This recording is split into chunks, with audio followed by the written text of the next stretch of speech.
Can you guys hear me? Okay. It's been so long.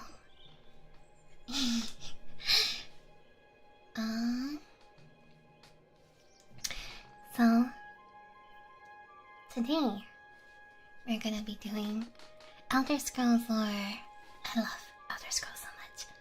If you don't know Elder Scrolls, it is, well, it's Skyrim and it's Oblivion and Morrowind. Is the music too loud? I wanted a psychedelic atmosphere for today. Wait, hold on.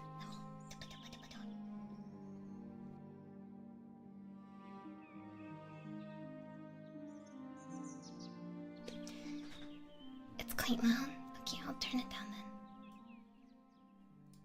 There you go. Is that better? So,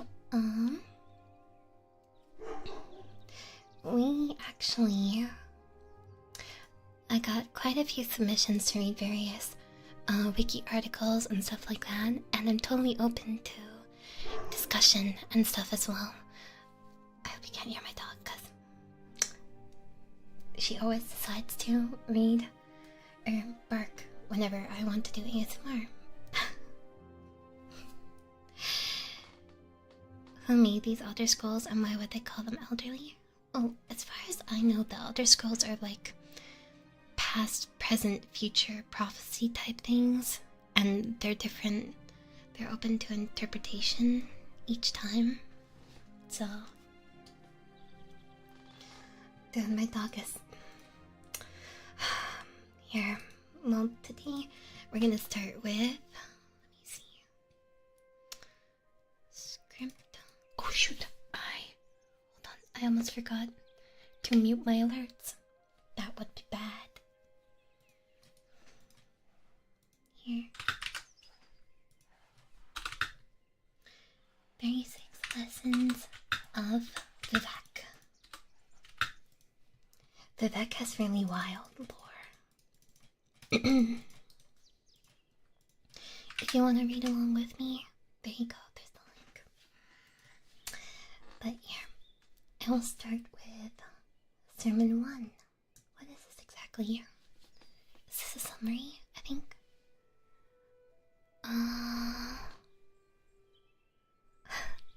Alerts on and at max volume. I don't know about that, homie. I don't think that's the best idea. Let's see. He was born in the ash among the 𝑽𝑰𝑬𝑽𝑬, a non-chimer, before the War of the Northern Men. Am came first to the village of Nechimen.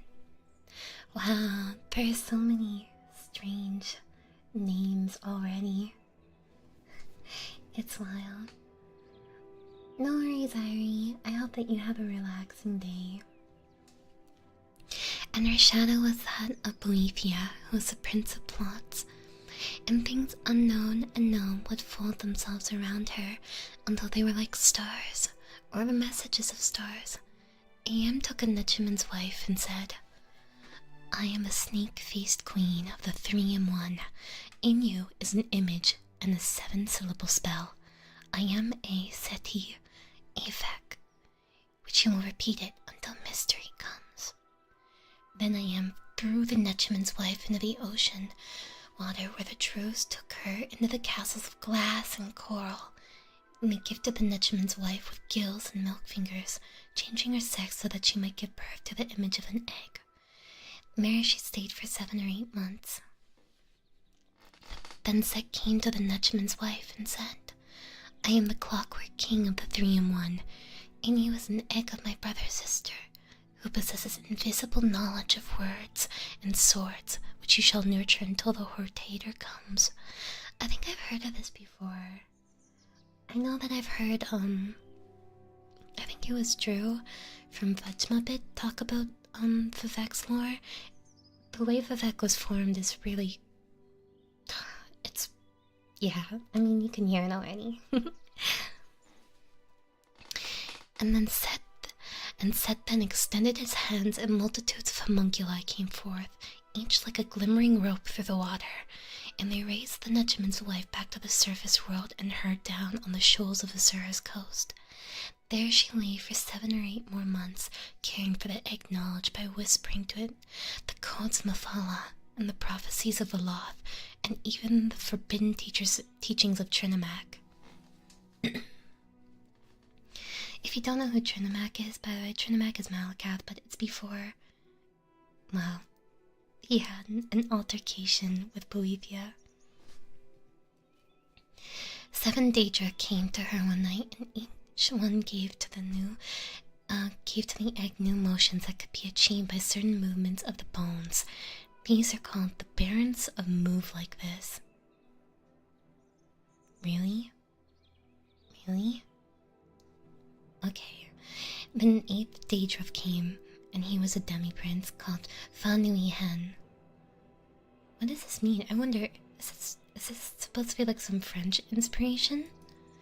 Are the multiplier motions unknown? Never mind. And 𝑽𝑰𝑬𝑽𝑚 said, "Whom do you wait for?" To which the Netchman's wife said, the Hortator, "Go to the land of the Indorel in 3 months' time, for that is when the war comes. I return now to haunt the warriors who fell, and still wonder why. But first, I show you this." Then the barons and the demi-prince joined together in a pillar of fighting styles terrible to behold, and they danced before the egg in its learning image. "Look, little Vec, and find the face behind the splendor of my bladed carriage, for in it is delivered the unmixed conflict path, perfect in every way. What is its number?" It is said the number is the number of birds that can nest into an ancient tribole tree. Tribole tree? What is this? It doesn't say. Okay, well, less 3 grams of honest work, but Vivek in his later years found a better one, and so gave this secret to his people. "For I have crushed a world with my left hand," he will say, "but in my right hand is how it could have won against me. Love is under my will only." Okay, so this is the initial, I guess, history of how Vivek was born, so to speak. Yeah, I've definitely heard this before. By the way, do you guys... Is this distracting, or do you want this? I'm not gonna say I kind of feel like touching something, but I need to fiddle with something, so... If it isn't too distracting, then... Yeah.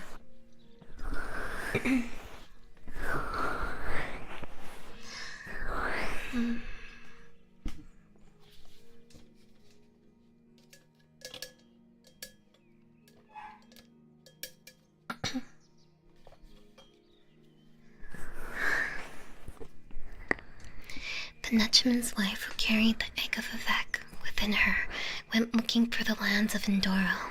Along the journey, many spirits came to find her and offer instructions to her son-daughter, the future glorious invisible warrior poet of Vardenfell, Vivek.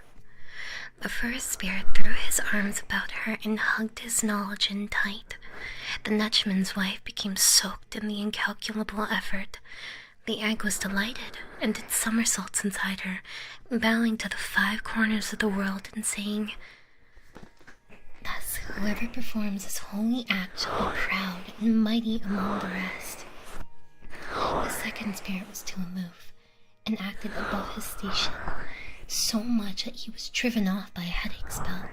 The third spirit, Adhatur, came down from the Netchman's wife, while she relaxed for a while under an emperor parasol.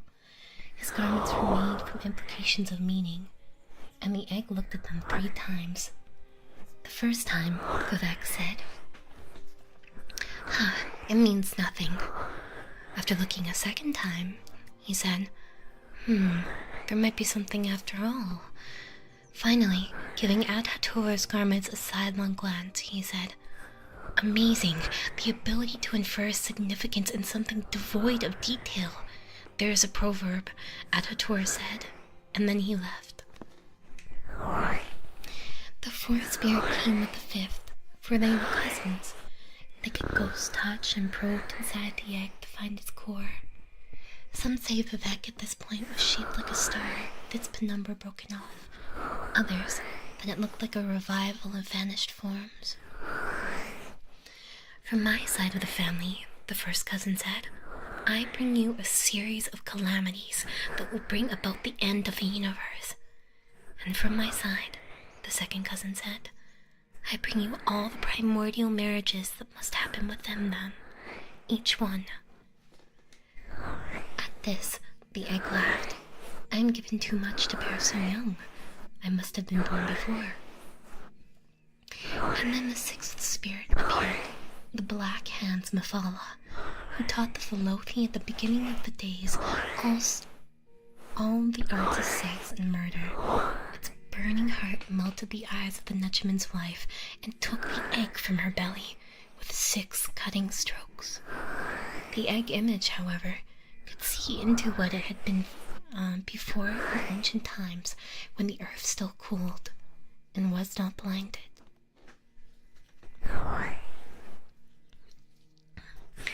It joined with the Daedric and took its former secrets, leaving a few behind to keep the web of the world from disentangling.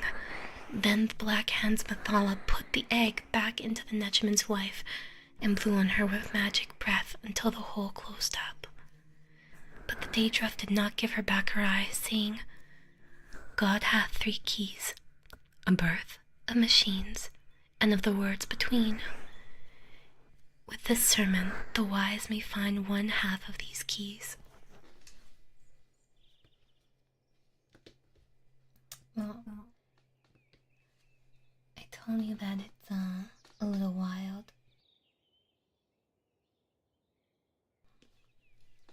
It's an interesting time for sure. Let's see, sermon 3. Can you hear me if I talk like this? No worries, but mate. Welcome up. I wonder if this is too stimulating. Okay. I don't know if we'll get to the Moloch Ball parts. Moloch Ball is very questionable, to say the least. We don't talk about Moloch Ball. Hi, Aki. I hope that you're doing well today. Make sure to give Aki lots of love and support. If you give Aki lots of love and support, then I'll whisper one good thing in your ear.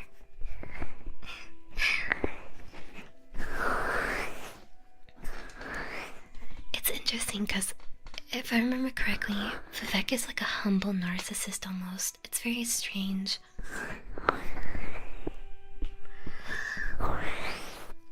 Being blind, the Nutchman's wife wandered into a cave on their way to the domains of House Endoril.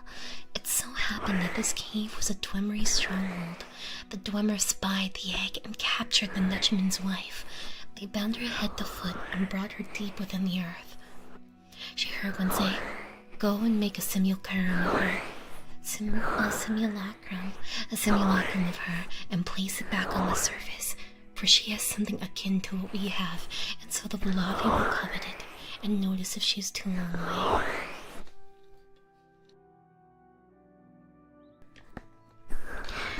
I'm not surprised that the Dwemer took her, because the Dwemer basically tried to become gods in the lore. So, in the darkness, the Nutchman's wife felt great knives try to cut her open. When the knives did not work, the Dwemer used solid sounds. When those did not work, great heat was brought to bear. Nothing was of any use, and the egg of Vivek remained safe within her.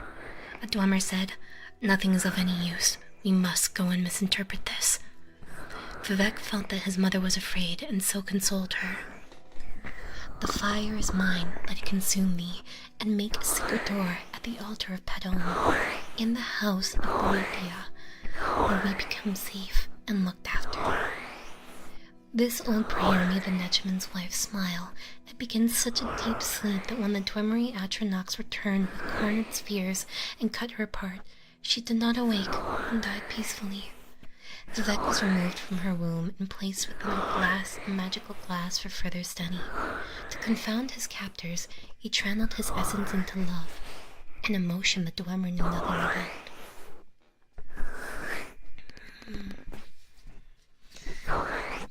This part I do not remember as well.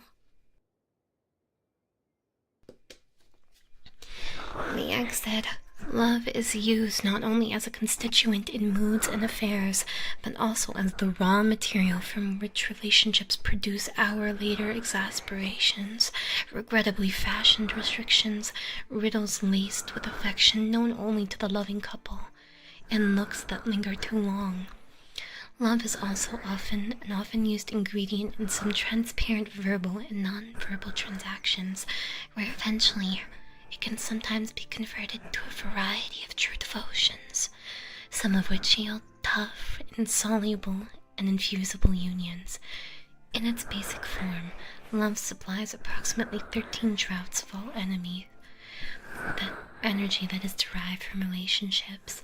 Its role and value in society at large are controversial."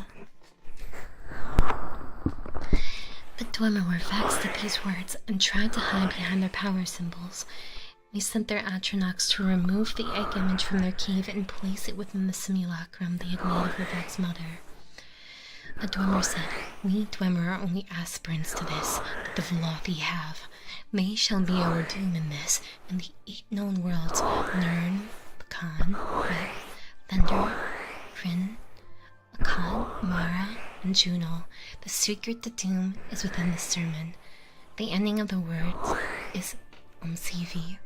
I'm actually not sure how to pronounce half of these, but if you're wondering which world the Elder Scrolls franchise takes place in, it's Nirn.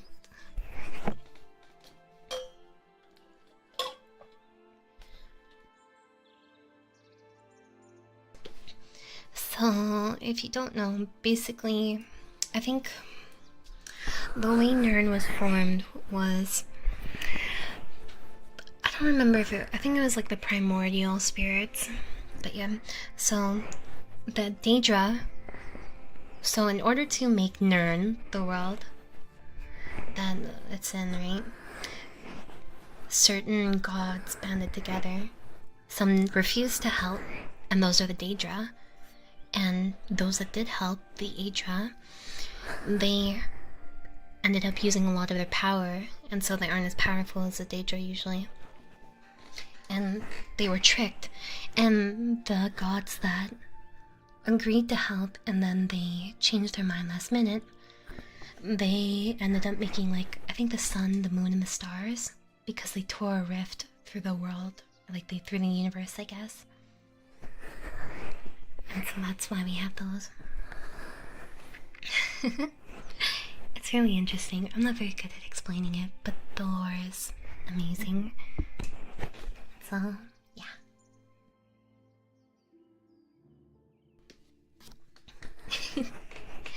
I don't know what this is all making, but damn is doing for me. I hope in the, a seasonal way, you know. Let's see. Oh, did I do Sermon 4? Okay, I almost skipped Sermon 4. The simulacrum of the Netchman's wife, who carried the egg of Vivek within it, went back to looking for the lands of the Endoral. Along the journey, many more spirits came to see it and offer instructions to its son-daughter. I think, so if you're wondering why it says son-daughter, I believe it's because in the lore, I think Vivek is a hermaphrodite. I don't know how much of this is politically correct, but this is just the lore, okay? This is how it's described. The future glorious invisible warrior poet of Vardenfell, Vivek. A troop of spirits called the Lobbyists for the Coincidence Guild appeared. Vivek understood the challenge immediately and said, "The popular notion of God kills happenstance. The head of the Lobbyists, whose name is forgotten, tried to defend the concept's existence. He said, saying something at the same time can be magical. Vivek knew that to retain his divinity, that he must make a strong argument against luck. He said, "It is not the sudden revelation of corresponding conditions that disparate elements that gel at the moment of the coincidence one of the prerequisites to being, in fact, coincidental. Synchronicity comes out of repeated coincidences at the lowest level. Further examination shows that it is the utter power of the sheer number of coincidences that leads one to the idea of synchronicity is guided by something more than chance. Therefore, synchronicity ends up invalidating the concept of the coincidental, even though they are the symphatic signs that bring it to the surface." What was Vivek on? What the heck?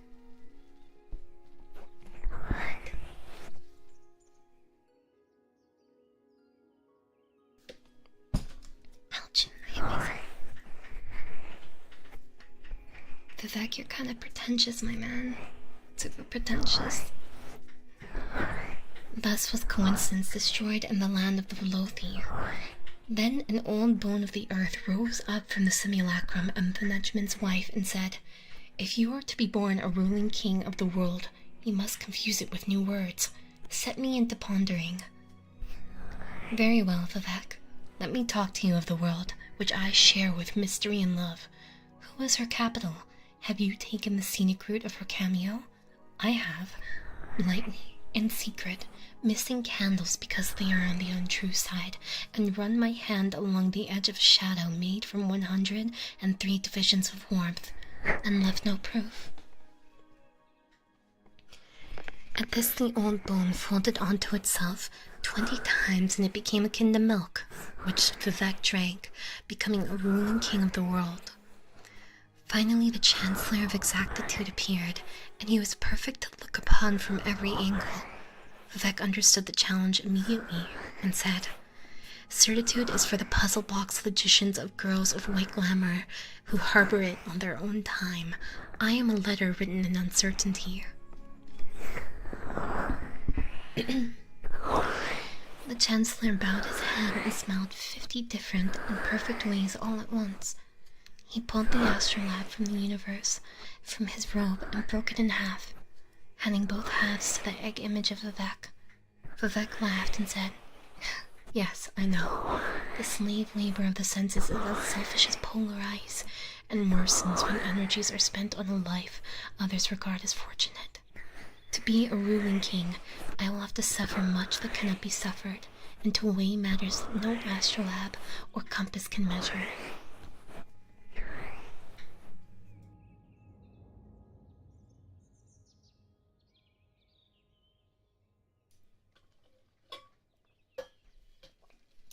Can you guys even hear, by the way, the atmosphere? And the atmospherical music, I guess.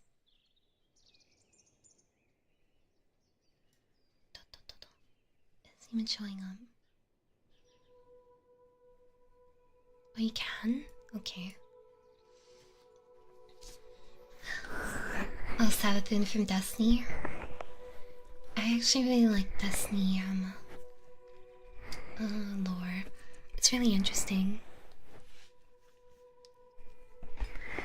I don't remember a lot of it, but I remember, I think my most memorable, I guess, dungeon or whatever, for Destiny would be in Destiny 1, when you go down, and then like the metal music starts playing, and this is the quest to get the only sword in Destiny 1. It was really cool. And then you had to fight like a horde of thralls on the bridge to get there.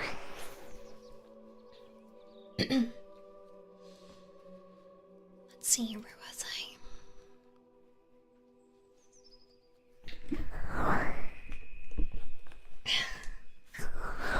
Destiny lore reading at some point? Maybe, if enough people request it. I'm not sure how much people would enjoy it, but yeah. Finally, the simulacrum of the Netchman's wife became unstable.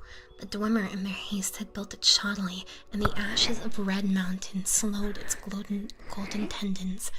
Before long, it fell on its knees beside the road to the lands of the Andorra and pitched over, to be discovered 80 days later by a merchant caravan on its way to the capital of Loth, Anon Almalexia.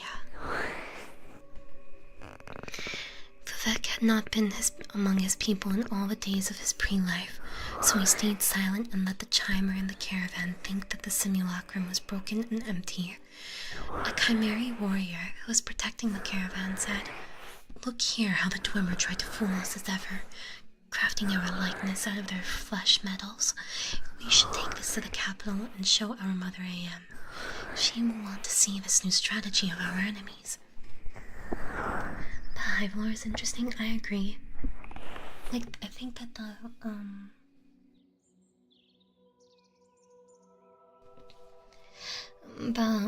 lore for the hive is quite interesting, but the culture of the, what do you call it? The cabal is really cool too. I don't play Destiny, so I wouldn't be interested. You would be surprised how good the Destiny lore is. Let's see, where was I? But the merchant captain said, "I doubt that we should be paid well for the effort. We can make more money if we stop at Normok and sell it to the Red Wives of Dagon, who will pay well for the wonders made by the deep folk."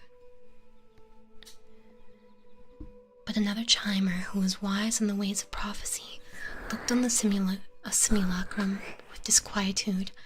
"Was I not hired on to help you seek the best of fortunes? I say you should listen to your warrior then, and take this thing to IM. For though faction manufactured by our enemies, there's something in it that will become sacred, or has been already."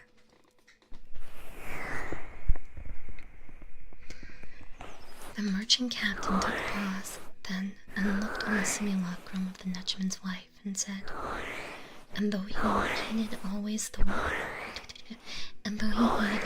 advice of his seers, could do no more than think of the profits to be made at Nirn.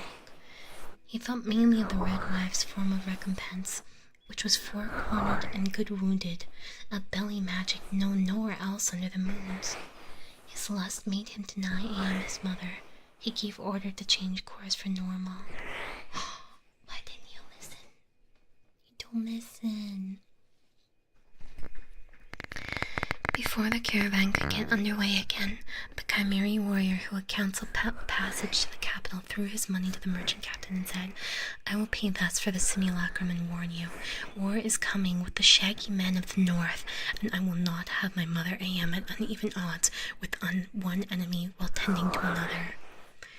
"Nerevar," the merchant captain said, "this is not enough. I am Triune in my own way, but I follow the road of my body and demand more." Then Vivek could not remain silent anymore and said into Nerevar's head these words. You can hear the words soaring away. Come, Horde Tour, unfold into a clear unknown. Stay quiet until you slept in the yesterday, and say no elegies for the melting stone. So the Nerevar slew the merchant captain and took the caravan for his own. I mean, they tried talking it out. Oh my gosh. Guys, there are 36 sermons. We were on 6, I think. Oh my god. Vivek, holy moly.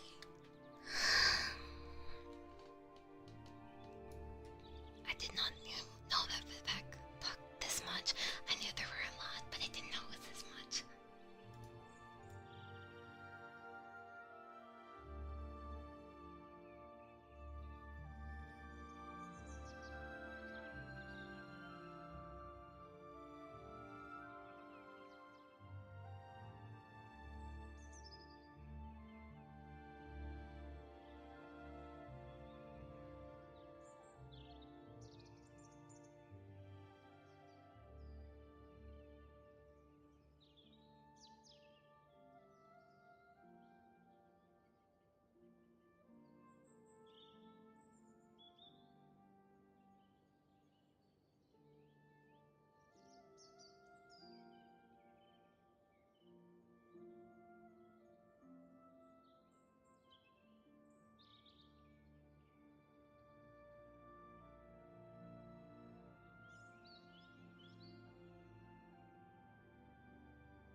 What the heck?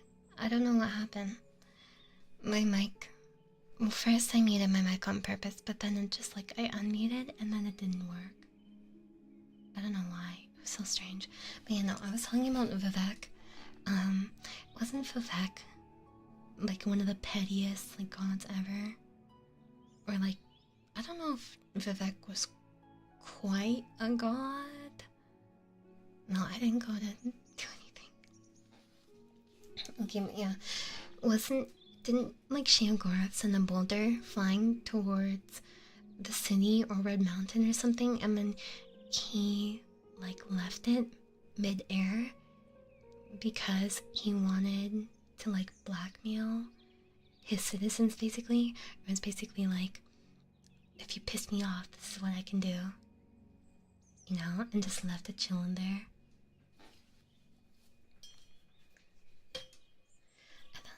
I wasn't doing it on purpose, no. I'm doing okay, Warren. I hope you're doing well. It's weird because, like,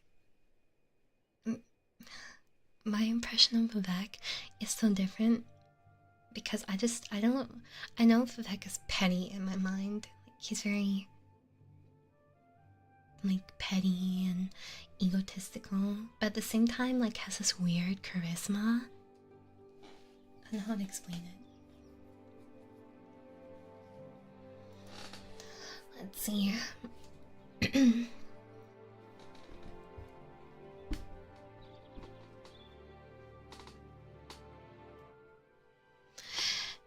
You have discovered the sixth ceremony of Vivek, which was hidden in the words that came next to the hortar or tater. I just think of a tater tot, I'm sorry. He's the Dunmer equivalent of 𝑇iberSeptim. Have you guys seen the video where it's like 𝑇iberSeptim isn't actually a good person? I feel like he gets like a really good rep, but then if you actually look deeper into what he does, you're like, oh, you kind of did some messed up stuff, huh? Some real messed up stuff. The best part about Vivek is how neutral they are when you talk to them about the past. I think that kind of like clinical attitude is very interesting, personally. That's true, you don't really, in order to accomplish something that great, you have to be a bad person at times. Well, to be fair, I don't think it collectively makes you a bad person, but you'll have to do bad things in order to do it, you know? Yeah, Martin was raised as a priest from childhood, though. He didn't even know that he was, like, royalty until he was how old, so... Yeah, let's just talk about lore instead of reading for a little bit.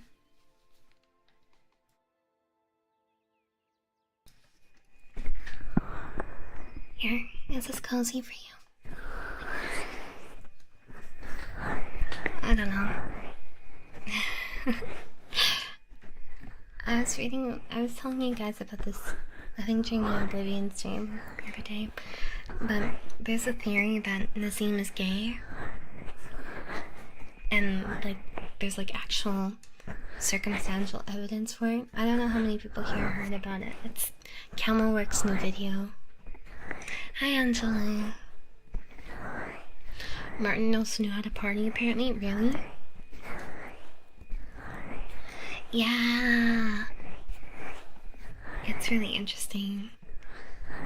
So, for anyone that doesn't know, basically, Nazim in Skyrim, in Whiterun, is married, and he doesn't interact with his wife, like, ever.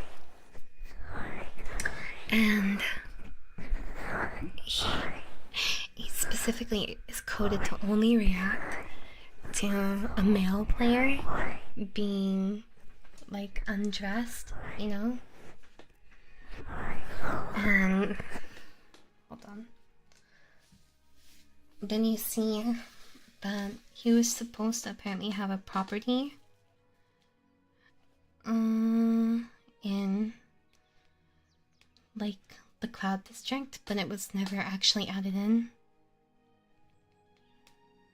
or something like that. And so there's like a theory about like him saying he's going to the Cloud District all the time is just like a cover-up because he's talking to the Jarl, you know?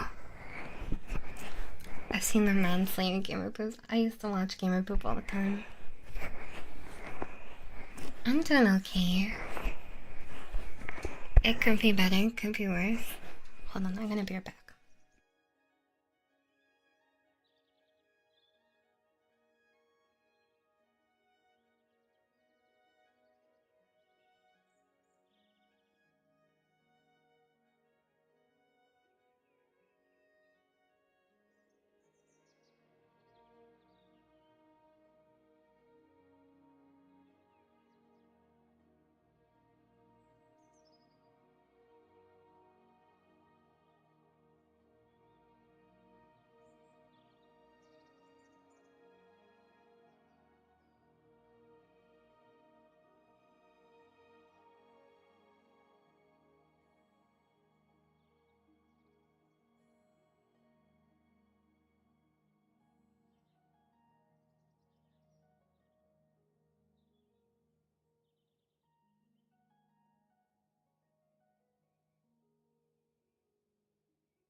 I said I was gonna be RB. You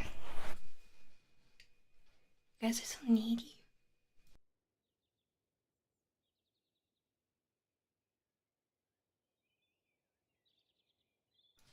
Okay. Must have been the win. There's like a video series that's like killing the team every day until Elder Scrolls 6 comes out. I don't blame him, honestly. Let's see. What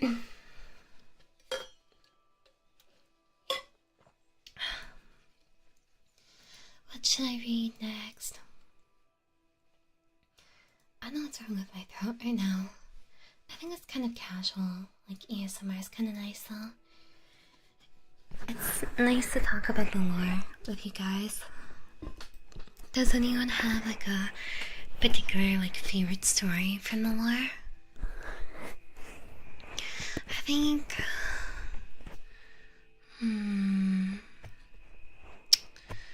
what would be my favorite? I think probably just how like the world of Nirn, like how Nirn came to be. Maid. Do you want me to read the Argonian Maid?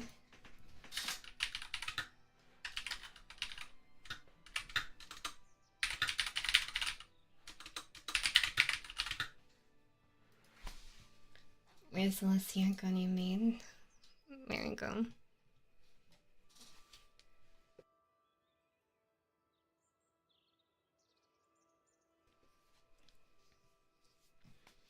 Oh, this is Act 4. I want the original. Actually, I think that the isn't the person, like, isn't the author of the Argonian Maid in Morrowind? And you can talk to him. He's like some, I think he's like a chancellor or something. And he's like this really chill dude.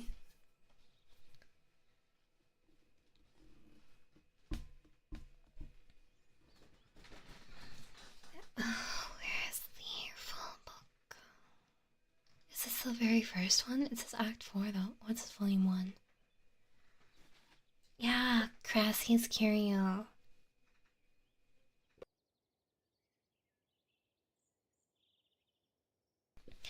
I personally find like anything her scene related kinda interesting, or at least like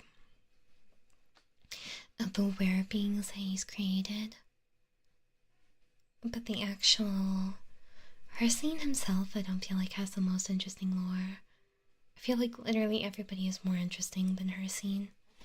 Alright, bye Ducky. Have fun at work.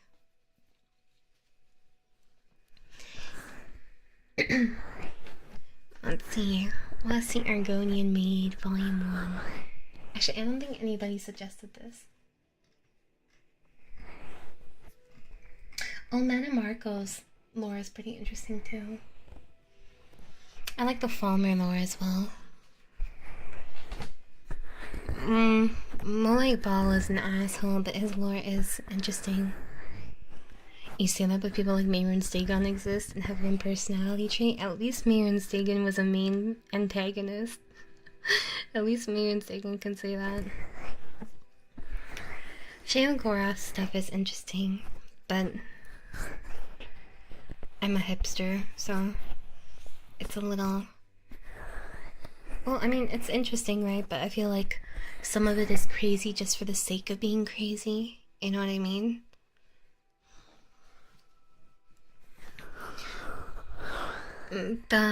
It's really dark, but the story of how the first vampires were made is interesting. Certainly not, kind sir. I am here but to clean your chambers. Is that all you have come here for, little one? My chambers? I have no idea what does you imply, master. I am but a poor Argonian maid. So you are, my dumpling, and a good one at that. Such strong legs and shapely tail. You embarrass me, sir. Fear not, you are safe here with me. I must finish my cleaning, sir. My mistress will have my head if I do not. Cleaning, eh?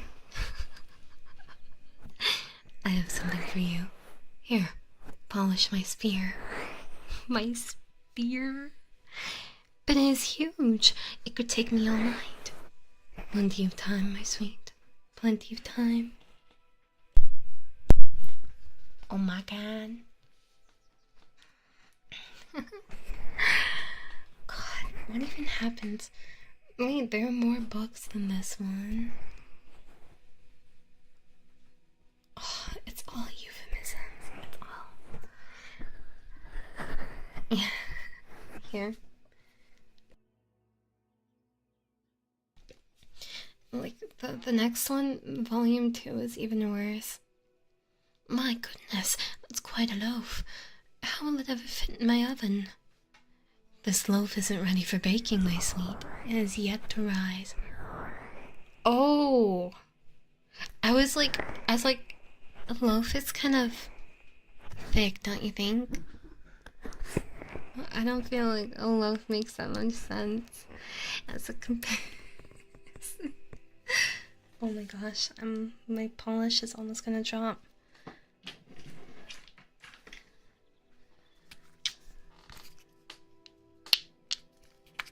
I'm sorry, the sound is addicting. They really did have a fun time writing these books. If only we could hurry that along.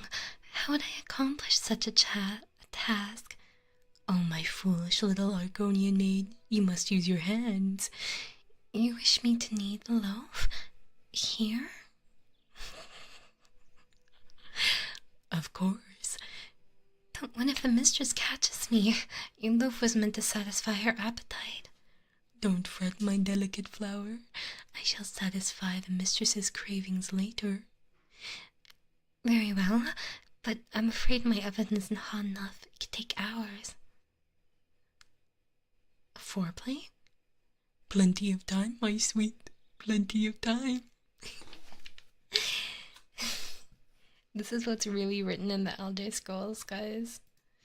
Not some life-changing prophecy or anything. Just the lusty Argonian maid. What race was the master? I think probably an Imperial or like an elf or something. You don't like the idea of scales being anywhere near that? I mean, some scales are surprisingly soft. No, I'm not reading fan fiction. I mean, the author was basically fan fiction for him. He's a wild one, but yeah. I thought there were more books. There's only 2. I thought there were like 3 or 4. What?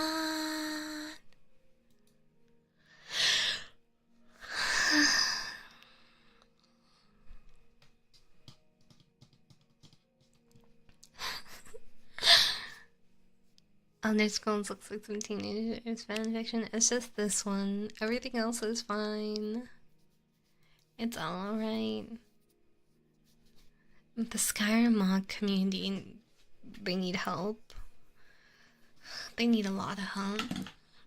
I've seen so many clickbait videos for like for Skyrim mods that are just like, it's boobs. It's just boobs. It's still half of Nexus is booba mods. I'm not surprising. I just don't understand why it's Skyrim of all things. Why not The Sims? Well, I guess The Sims has that too, to be honest.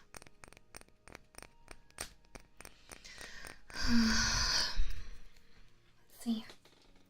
Here, I'll move on to a different one. It's shorter. Sorry, Vivek. I'm not in the mood to read about you anymore.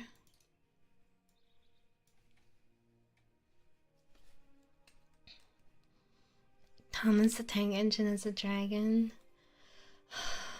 I've seen that one, and it's so loud. Oh my gosh, this one is okay. This one isn't nearly as long. Yeah, say bye to Vivek. Vivek is gonna pass away now.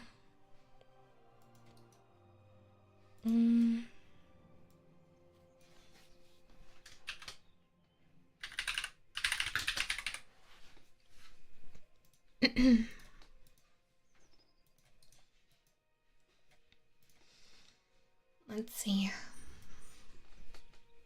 It's right here. There you go.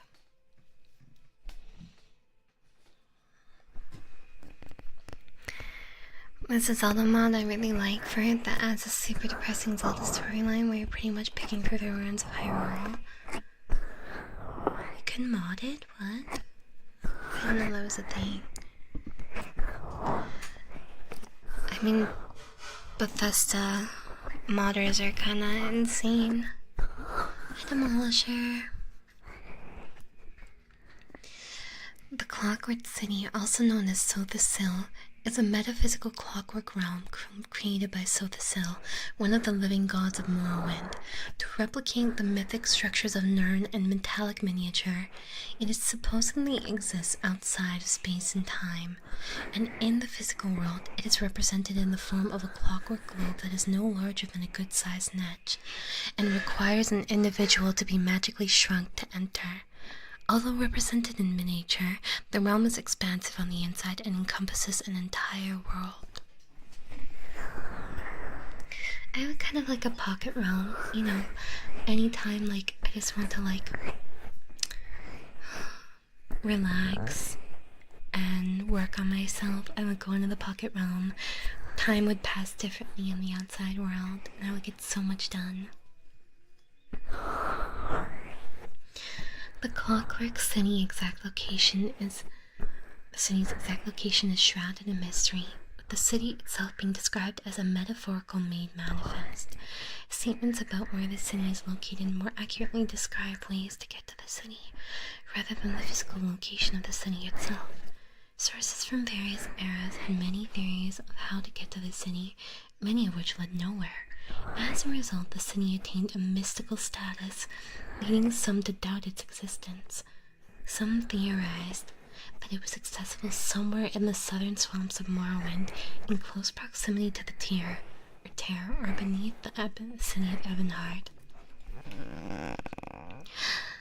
Among all the rumors and speculation on this Clockwork City's entrances, only two were confirmed to have actually existed. One was a rift that opened up in the Abanabi Cave beneath Tal'Firen 2E582, which was sealed by 𝑽𝑰𝑬𝑽𝑚𝑺. The other was Clockwork Globe, a Tamrielic representation of the city itself. It is said that the city is constantly moving, changing locations through different times, but during the plane melt, the globe was located in Set's vault, within the dormer ruins of Bom's Amshend, deep beneath Mournhold Temple, in the region of Deshan. It is theorized that 𝑺𝑶𝑰𝑚 chose the location out of his admiration for dwarven industry. Pocket Rana.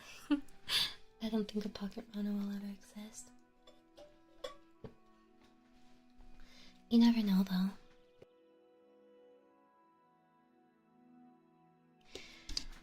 Let's see, where was I?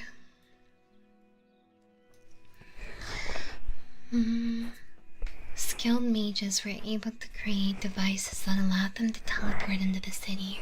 The mage 𝑫𝑰𝑺𝑍𝑺 created the 𝑪𝑹𝑬𝑽𝑍𝑺 band, which enabled its wearer to teleport directly to the city. Tellinger the Artificer created the hyperagonal locational determinator, a device that could pinpoint any desired location in the entire Grey Maybe. Even those protected by magical defenses, including both the Artaeum and the Clockwork City. Other skilled mages were occasionally able to teleport to the city when the conditions were right. A number of the city's inhabitants arrived in the realm unintentionally and spontaneously. Interesting.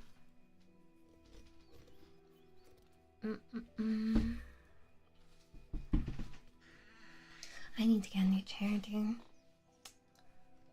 Shaking my head.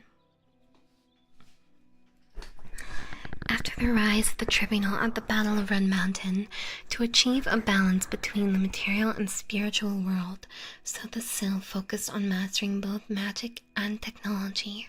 The Clockwork City is a magical and mechanical wonder created by 𝑺𝑶𝑰𝑚 to serve the noble goal of protecting what he saw as flawed Daedric creation.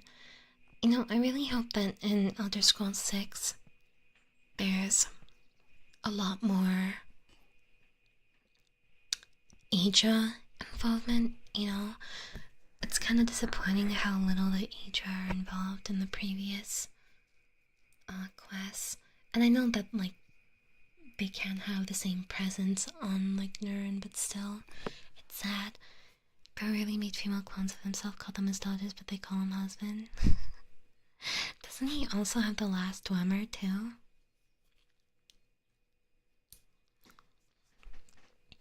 I really wish that, like, in general, Elder Scrolls actually allowed you to roleplay, because you can't really roleplay at all. You end up having to pick all these out-of-character options in order to do certain quests. You know?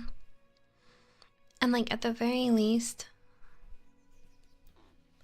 it would be nice if, like, because the Daedra are typically bad, not all of them are bad. Like, Azura isn't bad. Malakath isn't bad. Who else isn't bad?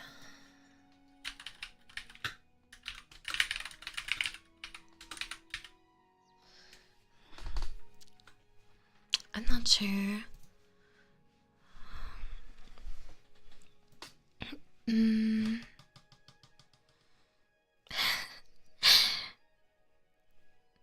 Meridia isn't evil, she just wants the destruction of the undead. Wrong, Meridia just wants you to find her beacon. That's it. A new hand touches the beacon. I wouldn't even say that's, like, evil. Especially given necromancers. There is this whole discussion on whether or not necromancers are evil. But, like, I think the conclusion was that necromancers aren't exactly evil unless you use, like, black soul gems, which is, I feel like soul gems are this thing that, like,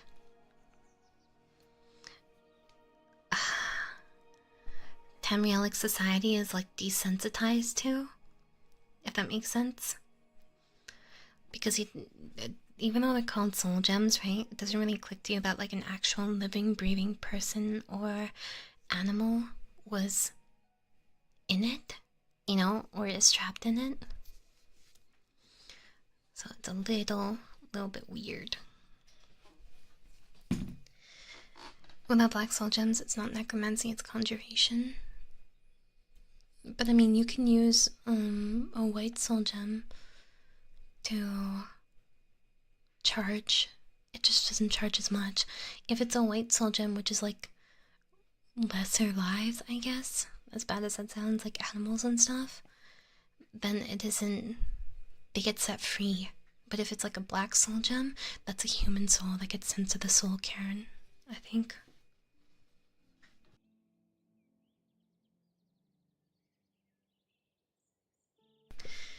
Aren't they just evil by virtue of messing with the dead? Something we usually treat with piety. I mean, I think it depends on your boundary. Like, I mean,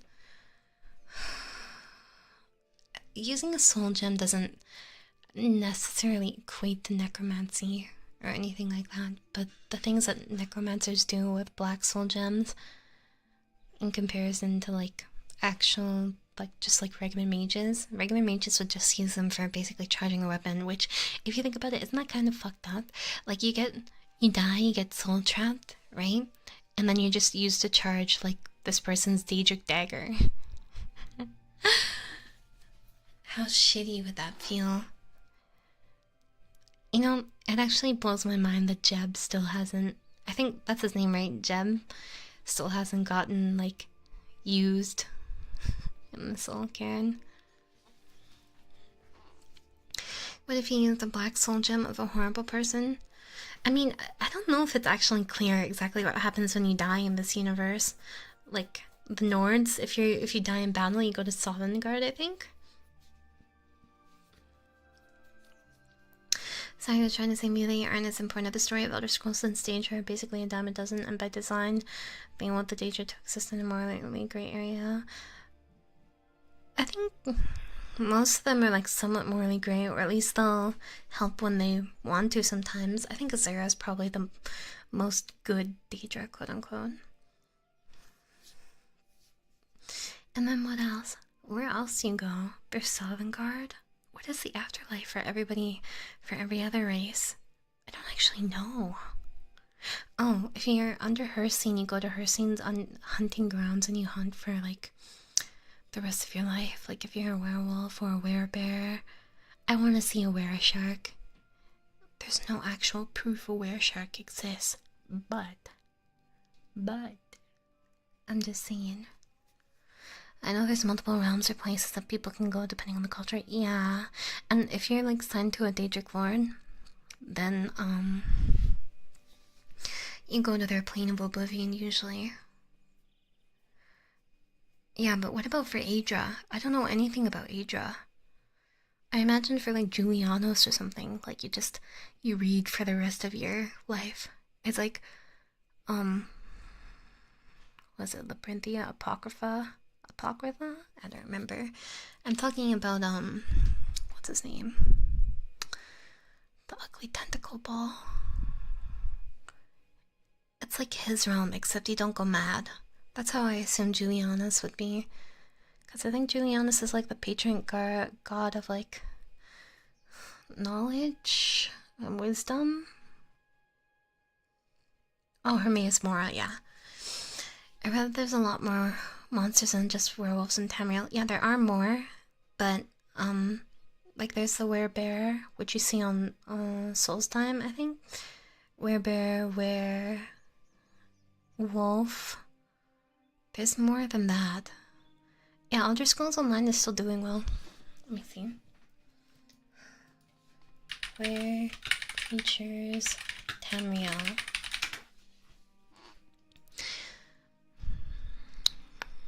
Oh, where crocodiles, where lions, where sharks, where vultures. Where vultures are rare, but they are confirmed exist. Where sharks are not confirmed, I believe.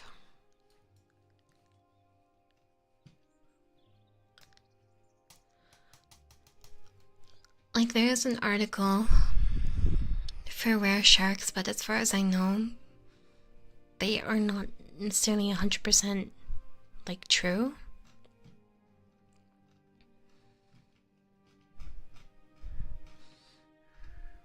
There's a were lion.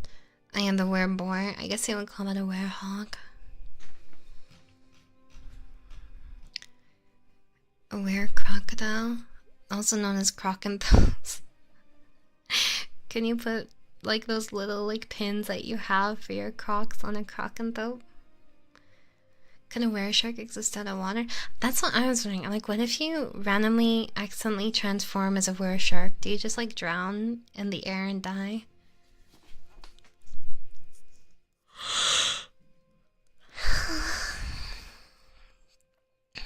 ESO is unfortunately still around. What's wrong with ESO? I mean, I know that the lore in ESO is really inconsistent relative to the other sources and stuff. But yeah.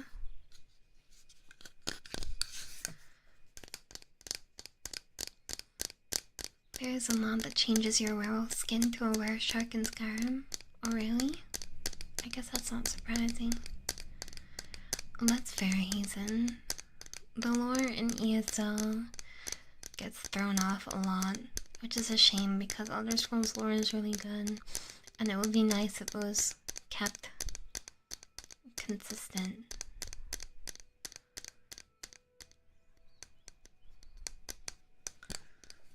You can live out your street shark fantasies. Is that what I want to do for the rest of my life? Live out my street shark fantasies? I don't know about that. ESO is just a normal MMORPG with the Elder Scrolls name. I mean, there is some, I feel like, for lore content creators, right? They pick out the parts that don't conflict with, lore from the games or the books, like from the standalone games, and then everything else they just like disregard from ESO, which is fair. Like anything that's contradictory, that's what I would do personally.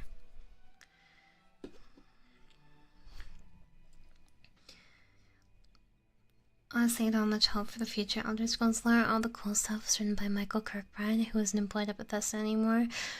Didn't he write a couple independent books? Was that him? Like after he left Bethesda? Which it's basically canon, but it's not technically canon. I think. Which is a shame.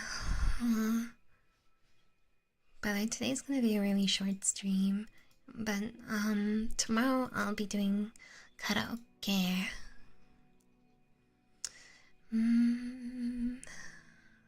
Where is it? Yeah, so tomorrow will be video game karaoke.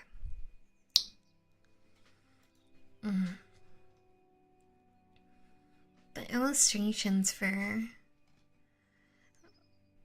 stream for more hours. I don't like whispering for that long or speaking softly. I think I have the energy for that. Have you heard of read those books about the Ember floating city incident that tied into Bardal floating over Vivek City? I did read a little bit about it. Didn't like. I remember they turned it into it, and then everything came crashing down, literally. Speaking of lore, I heard they're never gonna explain the Dwemer to keep up the. Wait, really? What? It's been 5 games, bro. Where did you hear this, Yoto?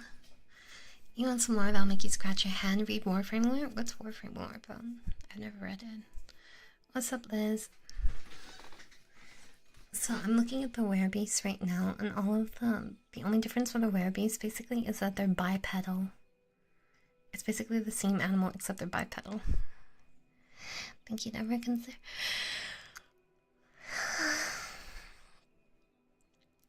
Sorry. Think you'd ever consider a Fallout lore stream? It has some pretty cool stuff going on there. Maybe after I play the franchise. I've never played the Fallout games. I've just been meaning to. I was thinking of starting with New Vegas potentially. I think I don't own it though. I think I own 4 maybe. If I remember correctly. I think the games with my favorite lore are the Dragon Age franchise, Elder Scrolls franchise, Destiny franchise, and then Dark Souls probably. You would love the freedom of choice and destruction of Fallout. I heard that Fallout was really, really good for actually like roleplay. Good night, Mr. Spire Crestwell.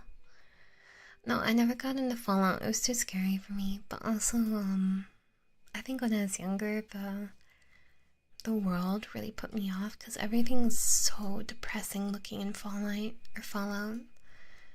Like, it all looks really sad and pathetic, you know?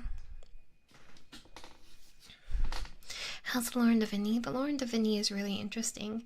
It's not nearly as fleshed out as the ones that I named, though. But, like, to be fair, that's only because they're, like, 2 games, and Larian Studios hasn't really done much external stuff relative to, like, Bethesda. You have to keep in mind that Larian Studios is much smaller than Bethesda.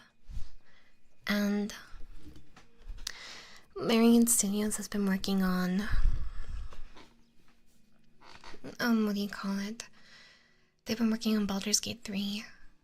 I'm really excited for Divinity Original Sin 3 though. Kirby lore? I don't know anything about Kirby lore. I didn't know it was good, or that there really was lore.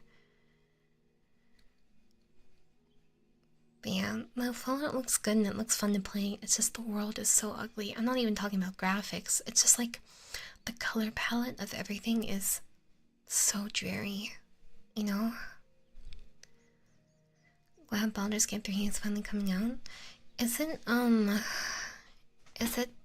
like, did a release date get announced? Or no? Because I didn't see one. I know that it's coming out of early access this year, but I don't know when. If you want a theme park experience, play Fallout 3 or 4. If you want an RPG experience, play New Vegas. What would you define as a theme park experience, Looney? End of August? Oh, really? Okay, I'll be streaming then. I'll be streaming Baldur's Gate 3 end of August. Kind of feel the same way about Fallout. It's depressing how everything is bombed out and radiated. Like, yeah, I feel like the world is interesting, but just like the color palette is so dreary that it throws me off a lot. Fallout's oddly hopeful despite its look. People are still surviving. That's true. I was thinking the same thing. Like, it's like scuffed. They're more advanced, but also not advanced. I wanted to finish Baldur's Gate 1 and 2, but Baldur's Gate 1 was so incredibly overwhelming and I never tried to. I think what I'll do instead is I'll probably watch a playthrough of Baldur's Gate 1 instead of playing it so I can understand, because I heard that the lore is really good.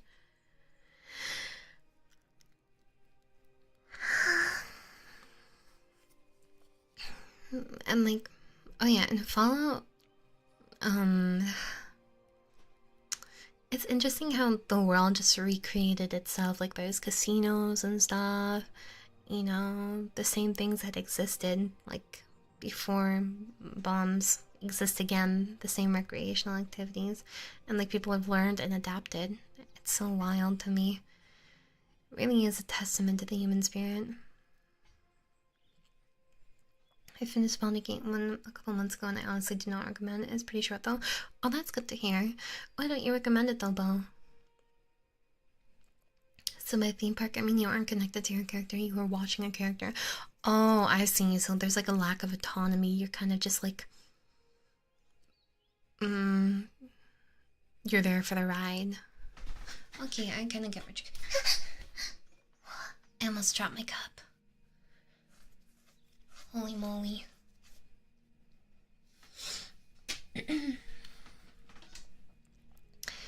Where's the interplay error where the RP's king?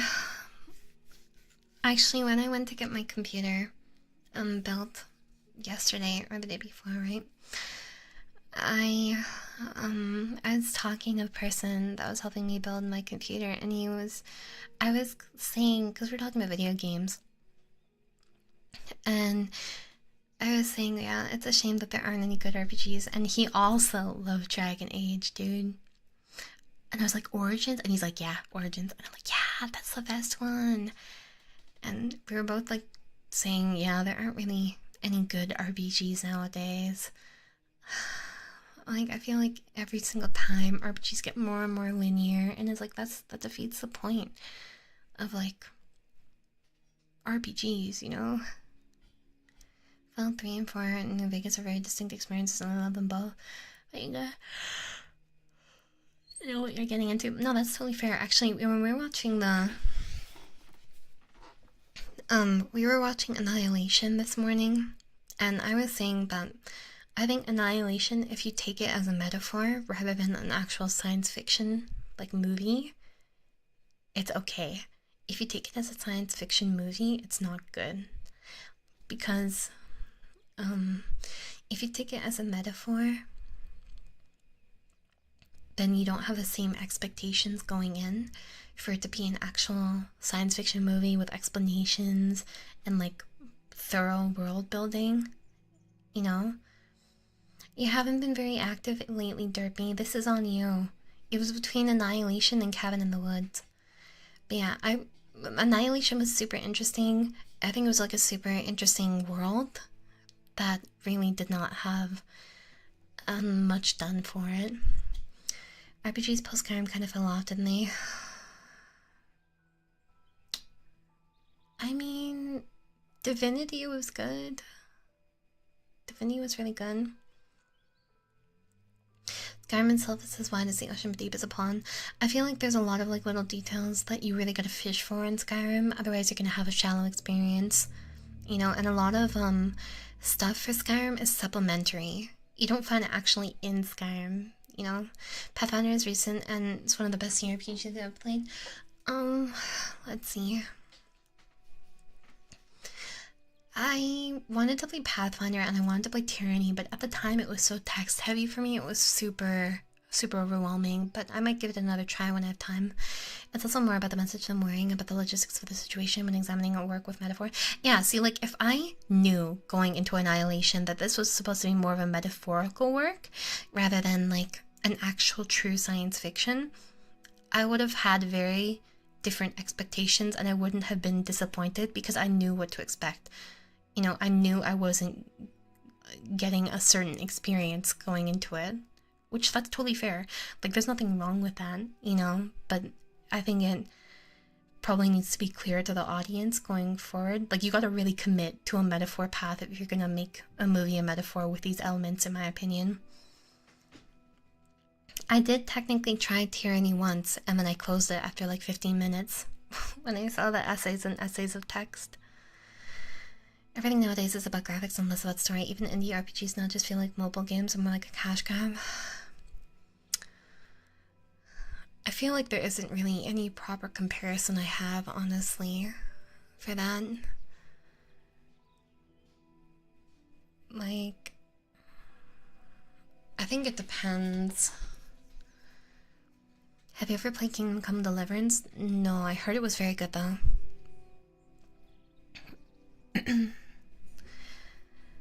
Let's see. Oh,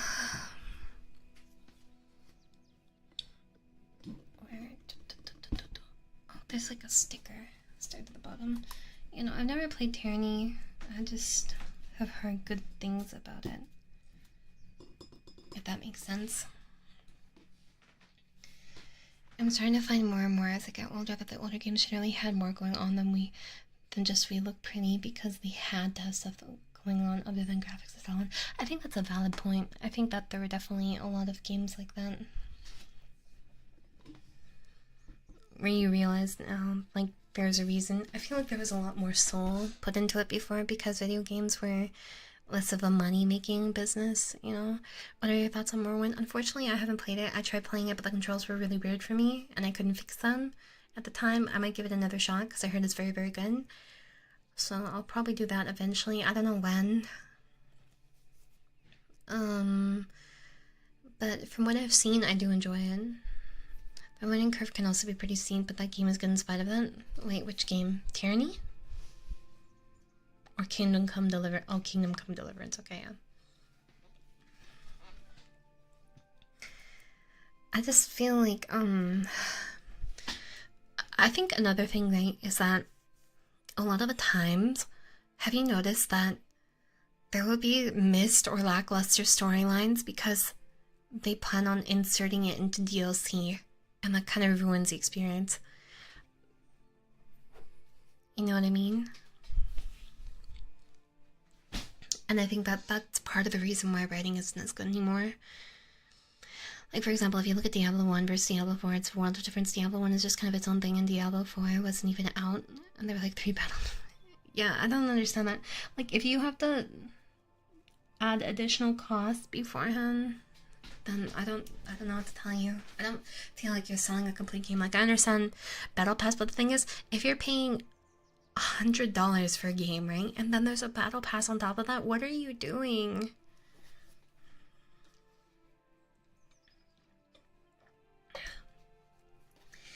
Tyranny is also too smart for its own good, and people totally failed to grasp what it was doing, didn't they? I don't know. I just rarely see decent writing in RPGs anymore. It almost makes me want to give up on the genre. Nah, I get that. Like, I've been disappointed by so many. The only RPG that did not disappoint me recently was Divinity. And that's part of why I love it so much. Because when I first played Divinity Original Sin, I was at a point in time where I was really like... I really felt like RPGs were dead, you know? Like, I think it was after Inquisition, it was after DA2. And then, like, I just remember thinking to myself, oh my god, it's an actual RPG. Like, it gave me back all of those feelings that an RPG should give me, you know? I just played it for hours and hours. It was the first time I could get, like, really sucked into a game again. Yeah, $100 is still really steep. Right, you aren't playing a complete game anymore. You're basically paying a piecemeal and FOMO. Yeah, like, I really disagree with day one DLC. I don't think there should ever be day one DLC unless it's like attached to like a special edition or something, you know, which I feel like that's different.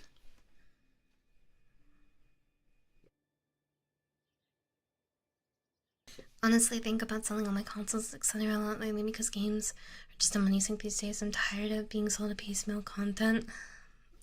Yeah, it's hard to get like original one, Sin 1 or 2. I only played 2. I played both, but I didn't finish 1. I got very, very close to the ending, and then a puzzle pissed me off, and I stopped playing, and now I don't remember where I was. What is Paradox Interactive mean? Chained Echoes? What's Chained Echoes? Yeah, I can't blame you for that.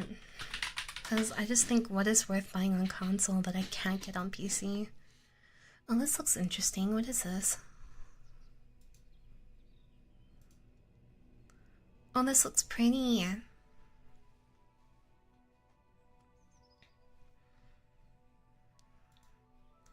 Oh, what an endearing world. I'll save this.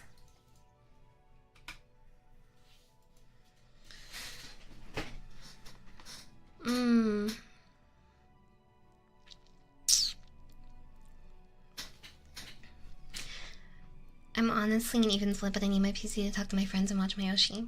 Hi, it's me. Oh, they made Tyranny? Really? Should I play Tyranny? I own it. Oh, no wonder it's good. It's from Obsidian. Wow, the world... This is from 2016, but the details in the environments are actually really good.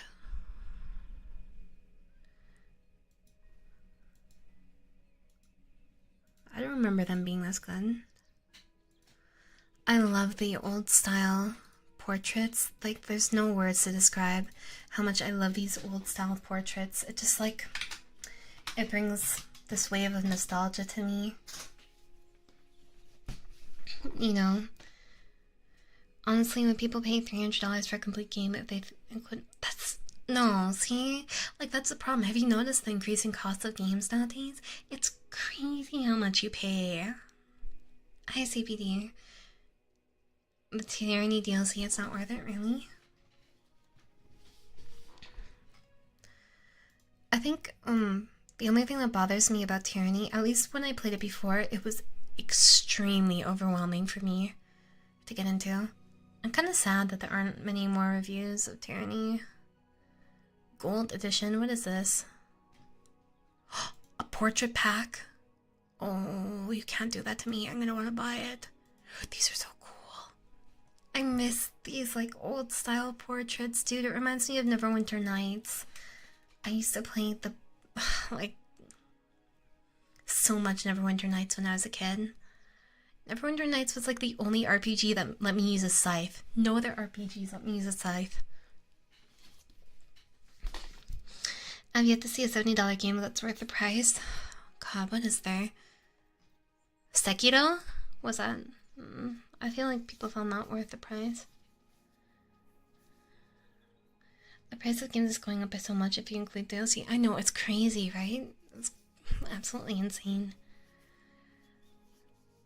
Neverwinter Nights is really good, though. Neverwinter Nights is one of the probably oldest looking RPGs you can play, aside from like Baldur's Gate. Sekiro wasn't $70, wasn't it like $60? It's basically the same thing. Games are cheaper now than they were back in the day, 60 to 70 with inflation. I don't know. I can't math or anything, so... Neverwinter Nights is pretty old. I really like the classes in Neverwinter Nights too. I didn't mean Neverwinter Nights the second, I meant Neverwinter Nights as well. Actually, I'm looking right now and the graphics in Neverwinter Nights were pretty good for the time. I really love the buffs and stuff that you could do. I used to also... Has anyone here played Dungeon Siege? Dungeon Siege was also a game I really enjoyed. Not many people know it though. I have a physical copy of Dungeon Siege too. I really enjoyed Dungeon Siege. I never played the third one, I think, though. A game I only played a little bit of, but meant to go back to was Shadowrun Returns. I've never heard of that. Shadowrun Returns. I just assume everything is on Steam now. Arcanum is another that I recommend. Oh, really? Shadowrun Returns. Oh. I'll save this one too. Oh, this is the wrong channel. Huh. This looks like some cyberpunk aesthetic.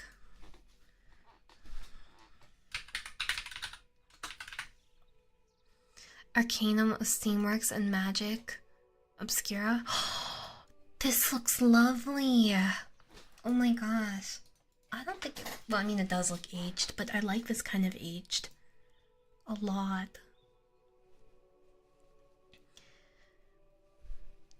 I like Dungeon Siege 2 more than the first one. I liked it more too. Oh my gosh. I love this type of inventory style. Even though it can be really annoying, it really reminds me of my childhood. So I'm super biased towards it. Maybe I'll buy this game and I'll play it. Oh, it's on sale. It's $5. Shit. Do I get it? Have I played Wasteland? No, I haven't. Am I being too loud, by the way? I'm getting excited. I love RPGs so much. Oh.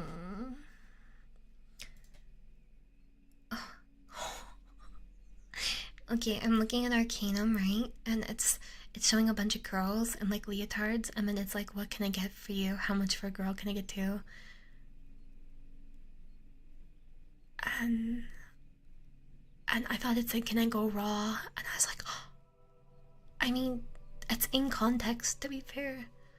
My tastes are a little unusual. Have you anything else? Yeah, let me paste it into Discord.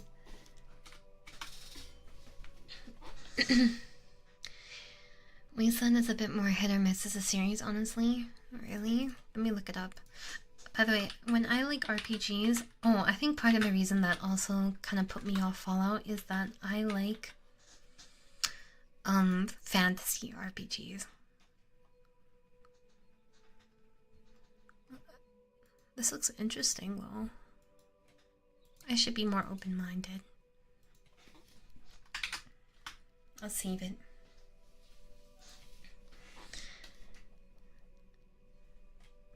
No worries, Vanny.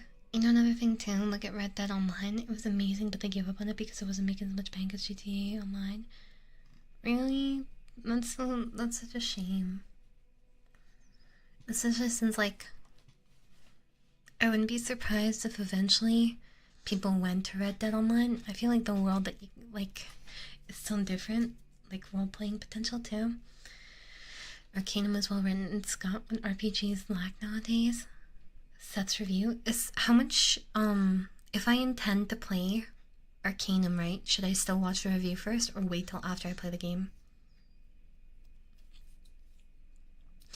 I feel too shy playing things online. Let's see what is under RPG. Fallout was a fantasy for me because I could actually spend more than 5 minutes with a girl without her retching or with her retching. I doubt she wasn't retching. Oh, this is cute. Traveler's Rest. You're an innkeeper. Oh no, I'm such a sucker for these pixel art farming simulators. Oh my gosh. Adding it to my wish list, god damn it.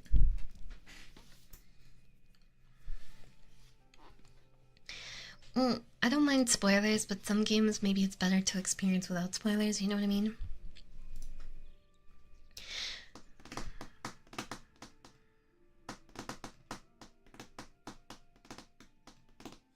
Peglin is an RPG, really? No, it's not. So why was it under the RPG tag? Recommended for me. I'm asking for RPGs. Age of Wonders. Oh, this looks pretty. Oh no. Oh fuck, I added it to my wish list just on Reflex.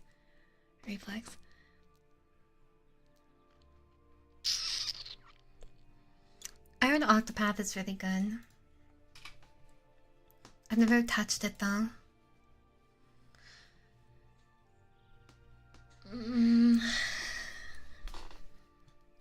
I do like Stardew Valley. I've been meaning. Oh yeah, I was supposed to get Sunhaven because Mom wanted to play it with me. She's like, so, you want to play Sunhaven? I'm like, I don't own it. And she's like, okay, we'll play Valheim. I'm like, okay. It's a different type of game, but if you enjoy podcast chatting games, sort of like Power Wash or Hat Slipping, you might like Hard Space Shipbreaker. I mean, you guys like listening to me talk, right? Hard Space Shipbreaker. Oh look, another stream that turned into a 𝑺𝑶𝑪𝑰𝑨𝑬𝑺. I'm utterly shocked. Oh, do you break it? Or, oh, I see you salvage stuff. I can see how this is kind of relaxing.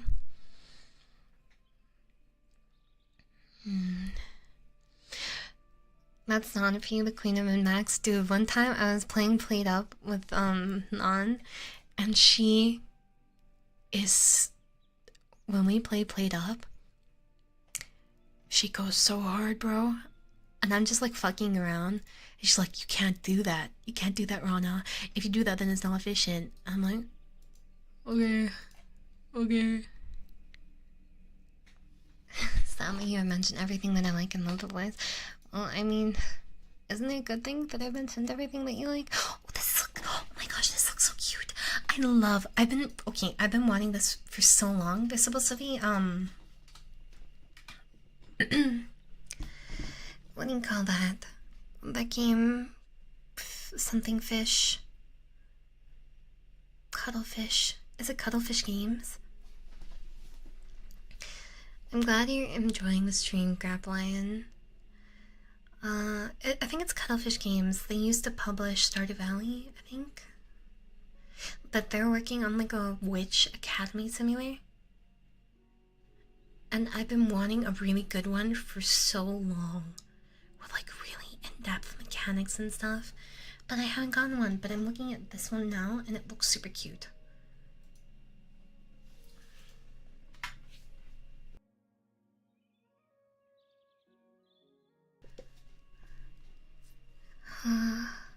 Oh, what is this? This looks cute too. Oh no, it's over for me. I want to buy everything. Don't catch me at the Steam summer sale. Concerned Dave's new game. Chocolatier, I'm so excited. Yeah, no, they've been teasing the game for like years, Belle. Let me see. Witch Academy game. Oh, it's Witchbrook. Oh, it's Chucklefish, not Cuttlefish. But it, like, I mean, it at least has a Steam page now. I know, right? I'm so sad. Yeah, I linked it before. There hasn't been news in a long time, though. Where is it? Loop 8. I don't know what this is. The Nightingale Mirthwood. Please. Oh no, I'm getting so excited. I can't. Oh, this looks so cool. What is this? This looks like a survival game. Yeah, it's open world survival. Oh, there goes another game on my wish list. This looks like Hunt Showdown meets... What the heck? Okay, guys, look at this. This is such a unique world. It's like Industrial Revolution meets fantasy. Almost. A new mouse header vid. Hey, are you subscribed to my boy now? No, I'm getting so excited I can't. This one too. This looks cool. Please, my wallet can't take this. I can't do this again. I see as I'm still looking. What is this? Remnant. I've never heard of this. Quasimorph. This does not look like my type of game. This is an $80 pre-purchase. We'll see if... Oh no, now I have like 10 tabs open. Oh, Hades 2? Okay, that one. That one I'll pre-order if I can. Play Dishonored? I have played Dishonored. It was too scary though. And I got motion sick. So... This game looks cool. Cool. Oh, there goes another one. To be fair, some games I won't play on stream. Oh my god, it's just... This looks so cool. It has traditional portraits. Oh my god. Look, if a game has traditional portraits, I immediately become biased towards it. Hi. This is so cool. Something Darkland? Why does that sound familiar? How many games are on my wish list? At least 420. It was 429 last I checked. Darkwood. What is it? This looks interesting. What is this? Do you mean this one, Rabbit? You guys can't get me started. You can't. If I start talking about RPGs, it will never end.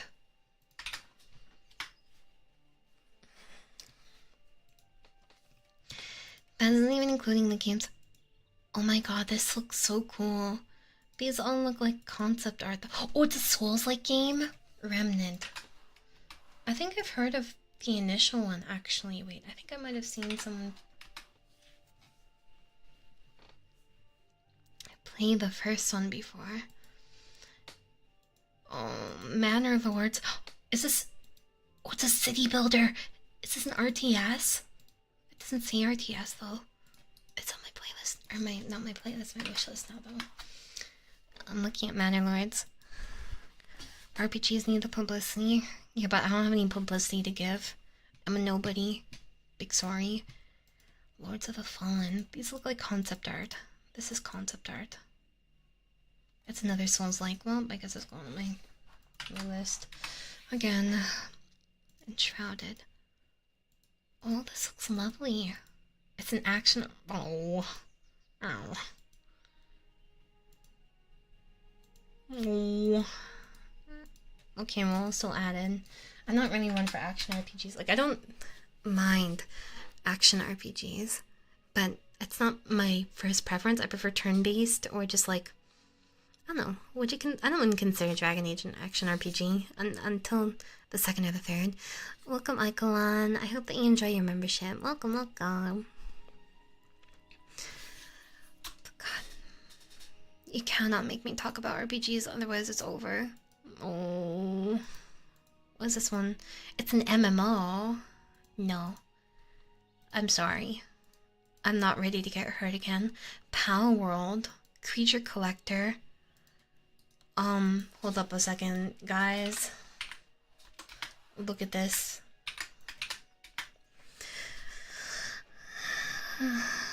Pathologic is also kind of janky, but it has a cult following. Oh, really? Let me look it up. Like, I wasn't a huge fan of the way, like, the style of turn-based that Divinity has until I played Divinity.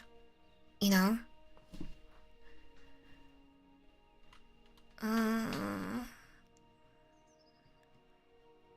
Yeah, I'm not gonna lie. I planned on ending like 30 minutes ago, but then I started talking about RPGs, so Pathologic. This looks creepy. It looks like it's gonna give me nightmares. Story rich. What is this? This is gonna scare me. It actually looks pretty good though. Okay, I'll add it.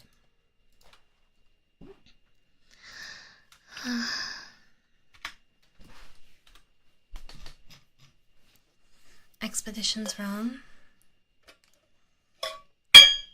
I am so sorry, holy shit. It hit one of my fragrance oils. Let's see, what did it hit?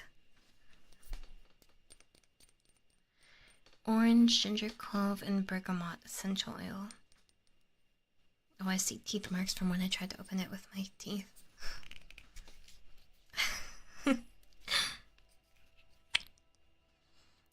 Oh god.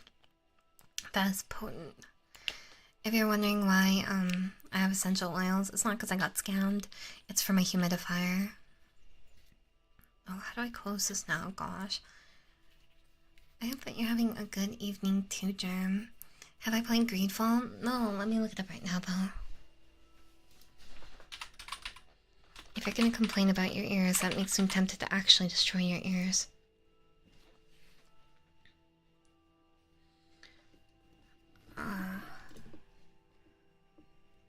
Interesting. It looks cool. This isn't my normal setting that I usually prefer. Oh shoot. Two-handed weapons or parry. Stop, I wanted to be muted. The gameplay looks fun. Multiplayer? This is the kind of game that I would only play multiplayer though.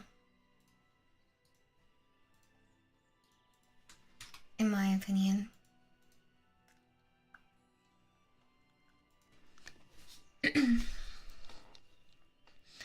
ASMR Rana beats the crap out of you until you pass out.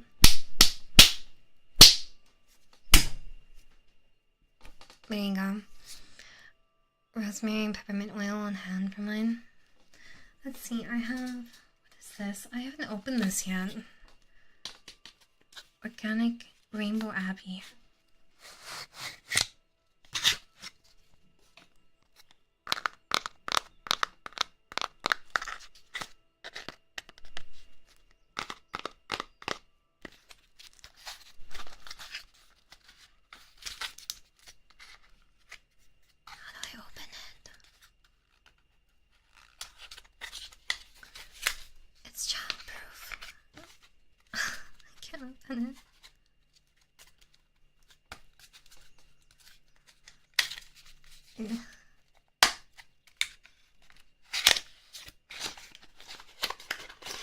Let's see. Oh, it's jasmine.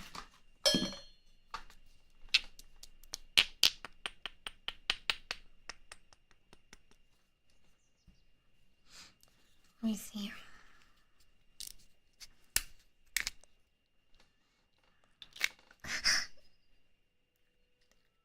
The scent is a little strong for me. You know, it's funny because like I have like an apple pie scented one. It smells so sweet sometimes. Is this one? Okay, they're both jasmine.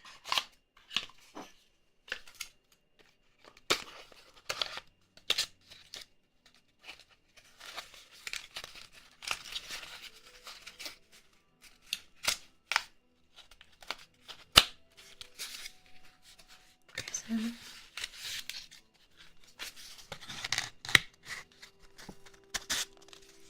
Have fun at work, monkey. There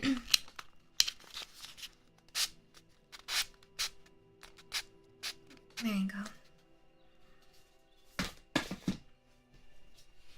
Let's see. Oh, this is the apple crumble scent that I have.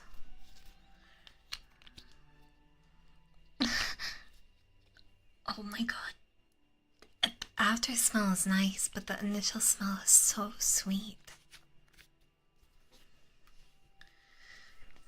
My sons Why on a mission to heal. Why does it unmute on Steam? It really bugs me, I'm sorry. Like, I literally had it muted for a reason, and then it unmutes.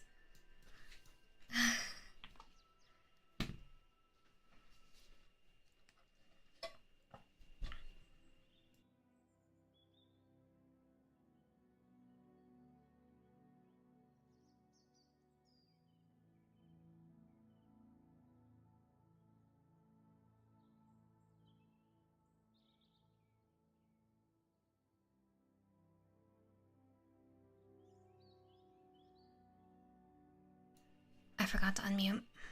I was talking about this lip balm I have. It's like coconut lip balm, and it smells really nice, but it doesn't really smell like coconut at all, actually.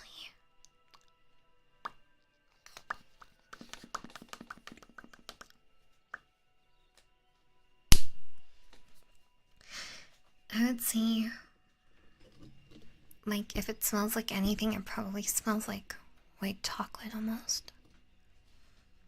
I think it's supposed to be like coconut and shea butter. Let me smell it again.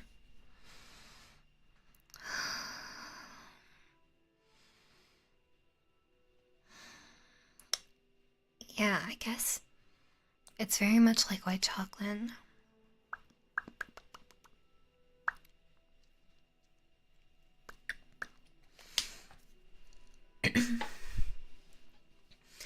I think that I will probably call it here though. Unless you guys have something that you really, really, really want me to read. I'm sorry it devolved into RPG talk. I feel like this always happens. But I hope that you did have a fun time. I am probably going to read my waiting room for tomorrow because we're doing karaoke. So if you have any games that you want me to sing from, like songs from, let me know. And then quick talk more about refugees. No, that will actually work.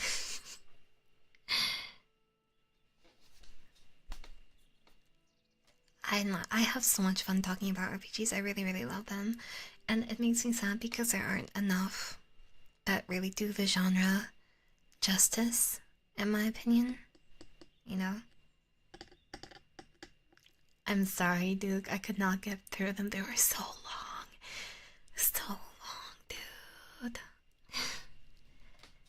I want you to read this. We love you. I know everybody does. Who wouldn't?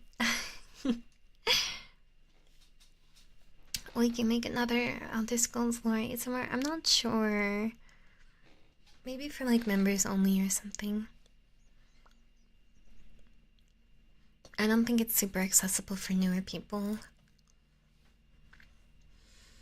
Is Borderlands an RPG or an FPS? I think it's an FPS. You don't get that much autonomy to make decisions. Like, you can make some decisions, but I don't feel like it shapes your overall journey much. So I don't consider it an RPG.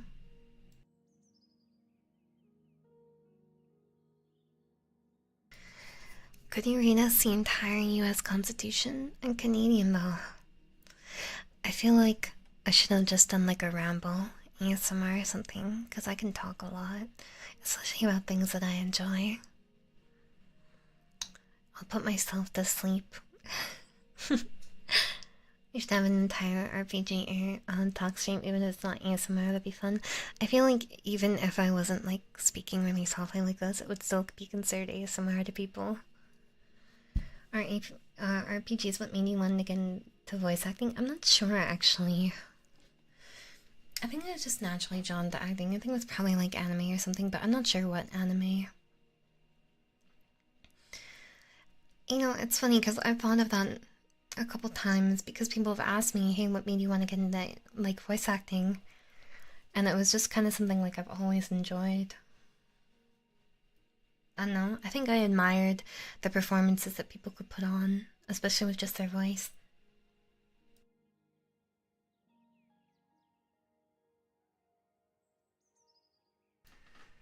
That's okay, it was awesome to hear your voice live lately.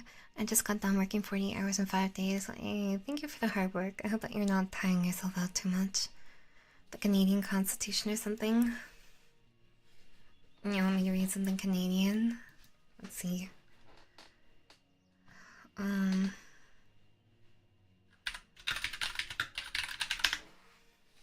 Yeah, I'll read something Canadian.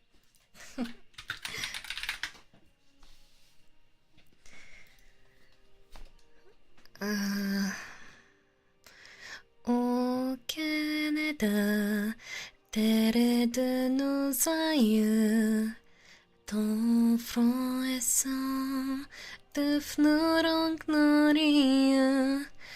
Sous ton bras, c'est pour t'élever, et c'est pour la croix.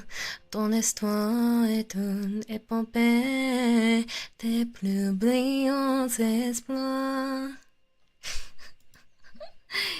It's a French version of O Canada. I used to always have to sing O Canada in school. I actually prefer the French version to the English version. The English version is O Canada, our home and native land, true patriot love in all of its command. With glowing hearts we see thee rise, the true north strong and free. From far and wide, O Canada, we stand on guard for thee. She loves Quebec. Don't put words in my mouth. I don't know much about Quebec, so I can't sing. Yeah, I don't know. There's a bilingual version. Oh, Canada, our home and native land, true patriot love in all of us command. Quand on pense c'est pour t'élever, et c'est pour la croix. Ton histoire est une épopée, tes plus brillants exploits. Huh. I did not know there were two bilingual versions. But yeah. You need French ASMR? I don't... The most I could do is 1, 2, 3, 4, 5, 6, 7, 8, 9, 10, 11, 12, 13, 14. What comes after? 11, 12, 13... Wait, 1, 2, 3, 4, 5, 6, 7, 8, 9, 10, 11, 12, 13, 14... What is 15?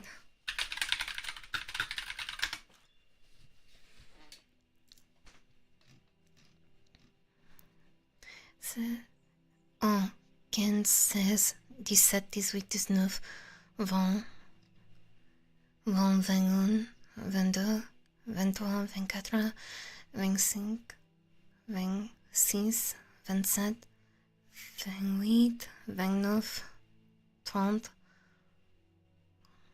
God, my pronunciation is so bad now. I'm really bad at pronouncing French now. 80, 81, So the way you count in French is very straightforward. It's basically 80. So this is 80.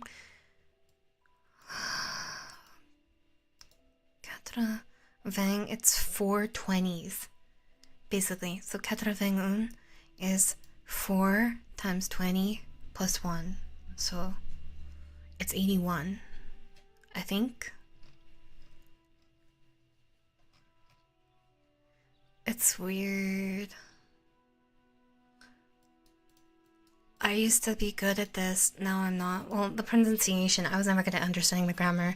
I didn't understand how that je was saying I until like 8, like grade 8. They did not do a good job of teaching me French. But because I had good pronunciation, the teachers didn't understand how little I understood. Because all we did was memorize conjugations, because French has female and male versions for words. So yeah.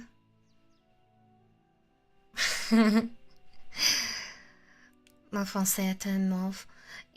Same here. Yeah, I didn't understand. I remember like memorizing être, the conjugations for être. I think like je suis, tu.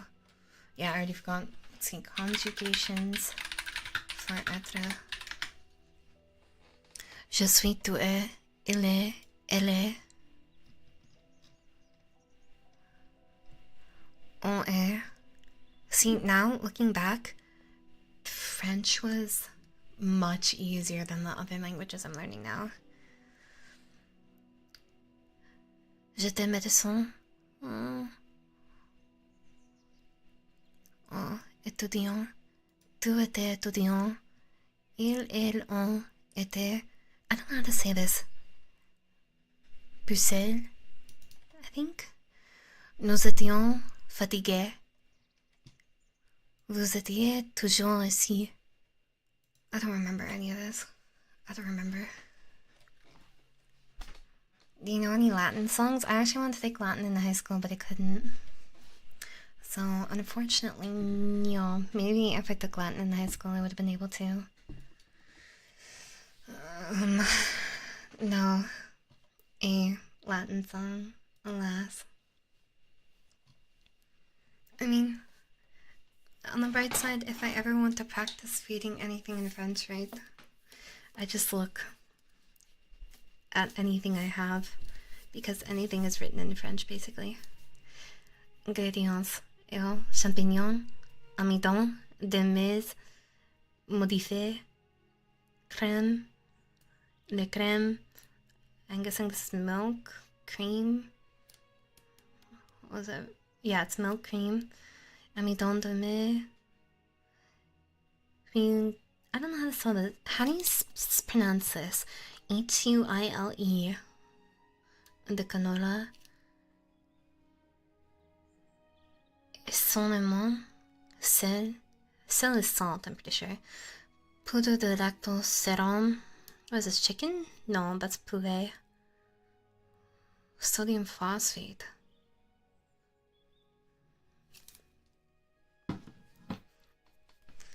What did I have? I don't remember what I had. Bruxelles?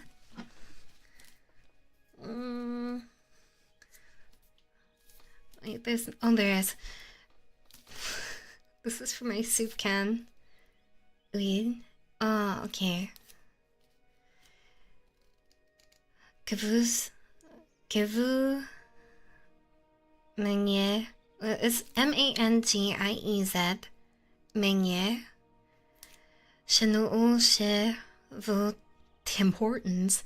C'est engagé. I don't remember. What is it? Accent grave, accent aigu. Accent aigu goes from bottom on the left to up on the right, right? Accent aigu. French soup? No, just all labels are in French. It's the same cream of mushroom can, yeah. It's just everything in Canada has French on the label. There's a French version. How about everything that we sent to Canada? My previous job had both English and French. Yep.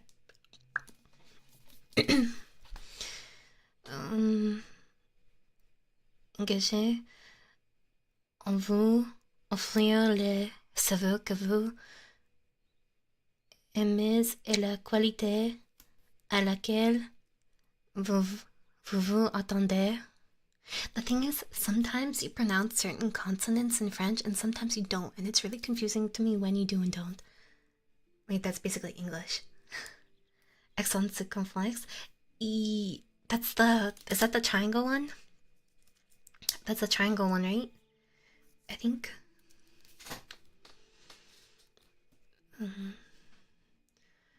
I always get confused when I say raisin. Yeah, because raisin means grape. Nous sélectionnons les meilleurs ingrédients pour notre collection emblématique de délicieuses soupes afin de vous offrir un repas copié et une expérience satisfaisante chaque fois. God, that was a struggle. Do you want to hear the instructions now? Ouvrir en tirant sur la languette. I don't see this one. It says 𝑽𝑹𝑬𝑽𝑬𝑺. Verser. Is that how you say it? 𝑽𝑹𝑬𝑽𝑬𝑺. Verser dans le casserole à chauffer sur la cuisinière pour amener à ébullition.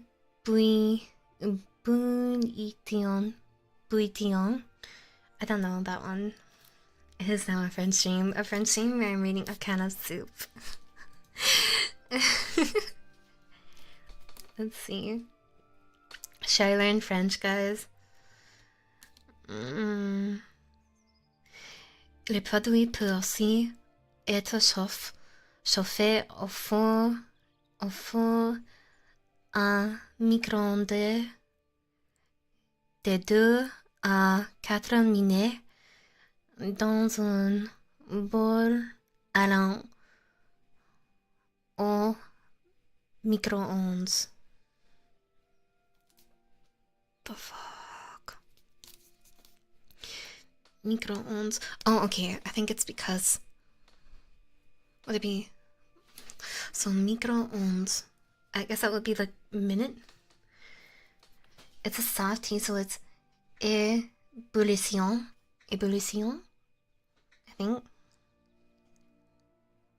Yeah, but you have to understand that what I'm doing is like Canadian French. Canadian French is very different from actual French. Servir et déguster, réfrigérer rapidement les portions utilisées. I don't know. I'm gonna okay, you know what? I decided I'm gonna do a stream in like where I'm just reading labels in French for various items I own. Well, okay, I didn't mean it that way. I'm sorry if that was offensive. I meant like original French, I guess. Let's see. This is from my hot and cold, my icy hot for my arms.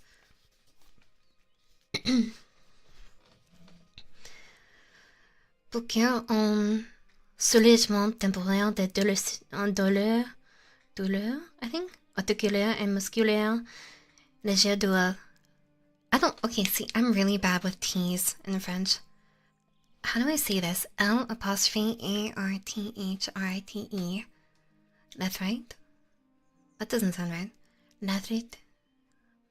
Maybe sad? They have to guess what the item is? Oh, that would be so interesting. What a great idea, Cravius. Are you from French? No. I just live in Canada.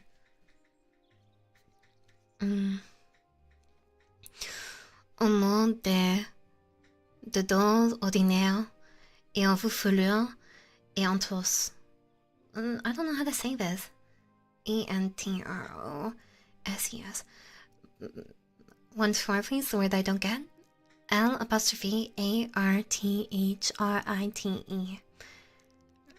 Larthrite? Larthrite? I'm not sure. There's no accent or anything. Mot d'emploi. Adultes et enfants de 11, 1, 2, 3, 4, 5, 6, 8, 9, 10, 11, 12. It should be 12, right? 12 ans ou plus. Archery? Oh, really? That would be a short I, right? For more ASMR to RPG rant. I have ADHD as my fault. New friends would be like, learn French even though there are 3 French people here. True though. Appliquer en couche. This doesn't have an accent, so I assume it's en couche. Means a uniforme sur les zones douloureuses, pas plus de 3 à 4 fois par jour. Fait pénétrer dans le peau en massage jusqu'à absorption complète. God, this is hard. What grade did I learn French? I didn't start until grade 4. A lot of people start in preschool, but I only started in grade 4, so I was super behind. Guys, you were supposed to distract me with RPGs, but instead I got distracted with French.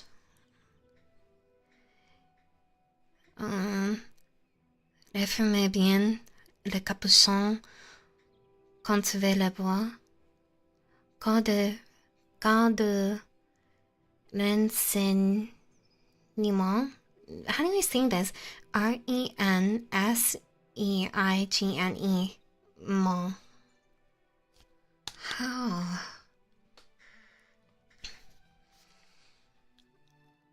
Enseignement important et figurant n'est pas utilisé pour des enfants de moins de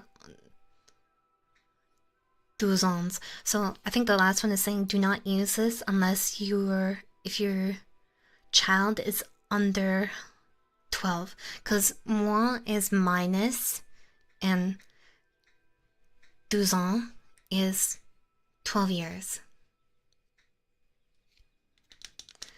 Good night, Tina. Rest well. Yeah, I'm reading the labels of various objects in French because I got distracted. Oops. Lire les précautions et mise en garde sur le bois. Garder aux de la portée des enfants. Les précautions. So I guess it's follow the instructions per the bottle. Garder, I think look or watch out. Keep out of reach of infants. Because I think portée is door. I'm not sure. 2 ans. Isn't? I thought it was 12. That's what I was taught growing up. Did I get lied to?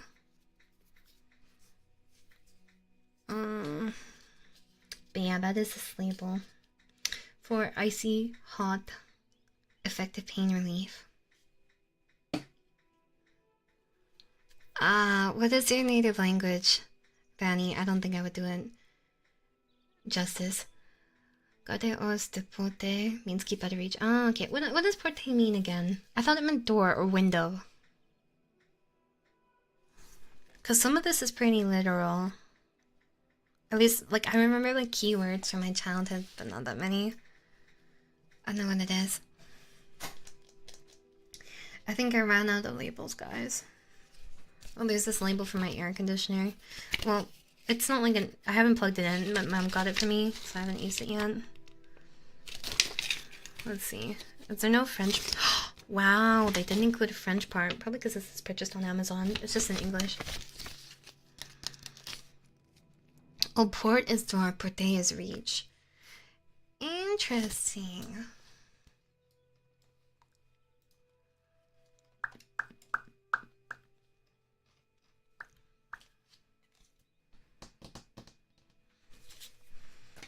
Alright, that's enough. I think it's time for me to go.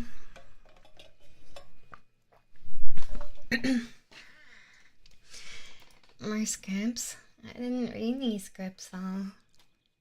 There were no scripts today. I know. Tragic. Bop-a-da-bop-bop-bop.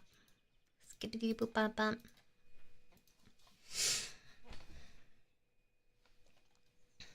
I am going to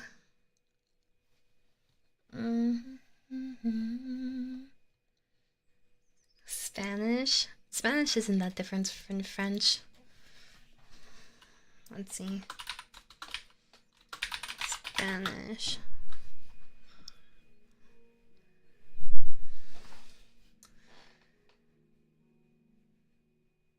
I see you something, my friend. I don't know what this says. Let me translate it first.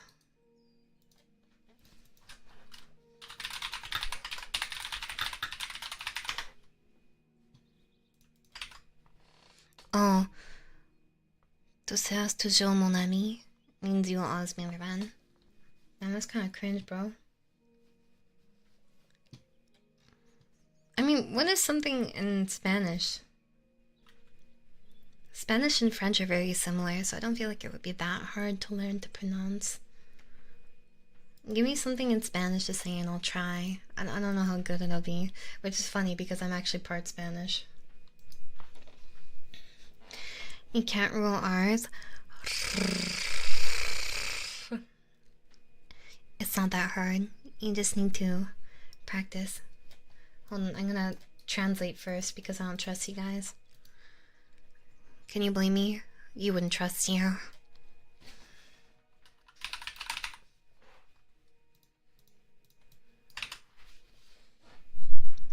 I can go to the bathroom. The Book of the Dead. Is that what that says? La Biblioteca de la Muerta.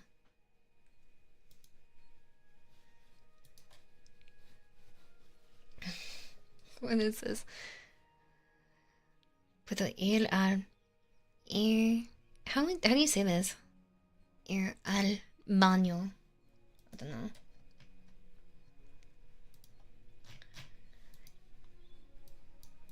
The only thing that feels different is they're like, I feel like with Spanish, it's more, some sounds are more, what do you call it? What do you call, like, abrupt compared to French.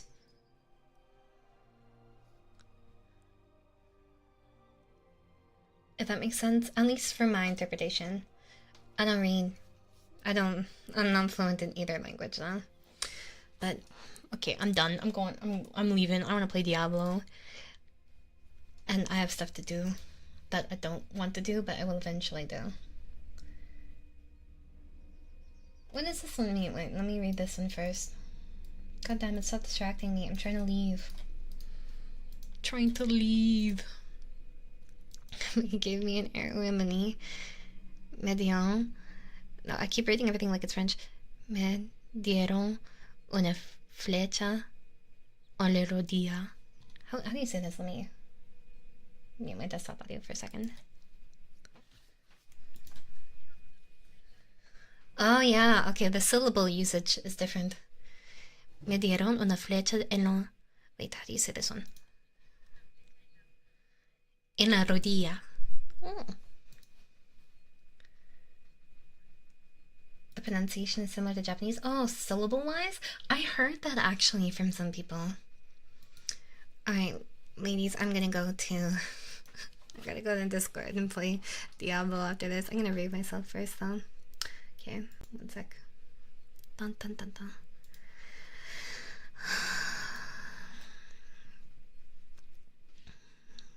I know, it's not 24 hours Zatsu. And oh, actually, real quick, let me thank everyone.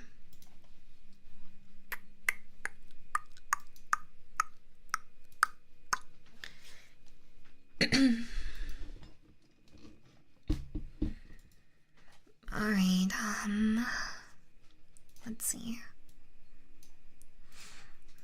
it smells like apple crumble. Thank you, Hiko. Thank you, Steven. Thank you, Thin White Duke. Thank you, Nakaino. Thank you, Gabriel. Thank you, Duke Fool. Thank you, Kai. Thank you, Soda. Thank you, Wisnibu. Thank you, Fumi. Thank you, Fires. Thank you, Foring.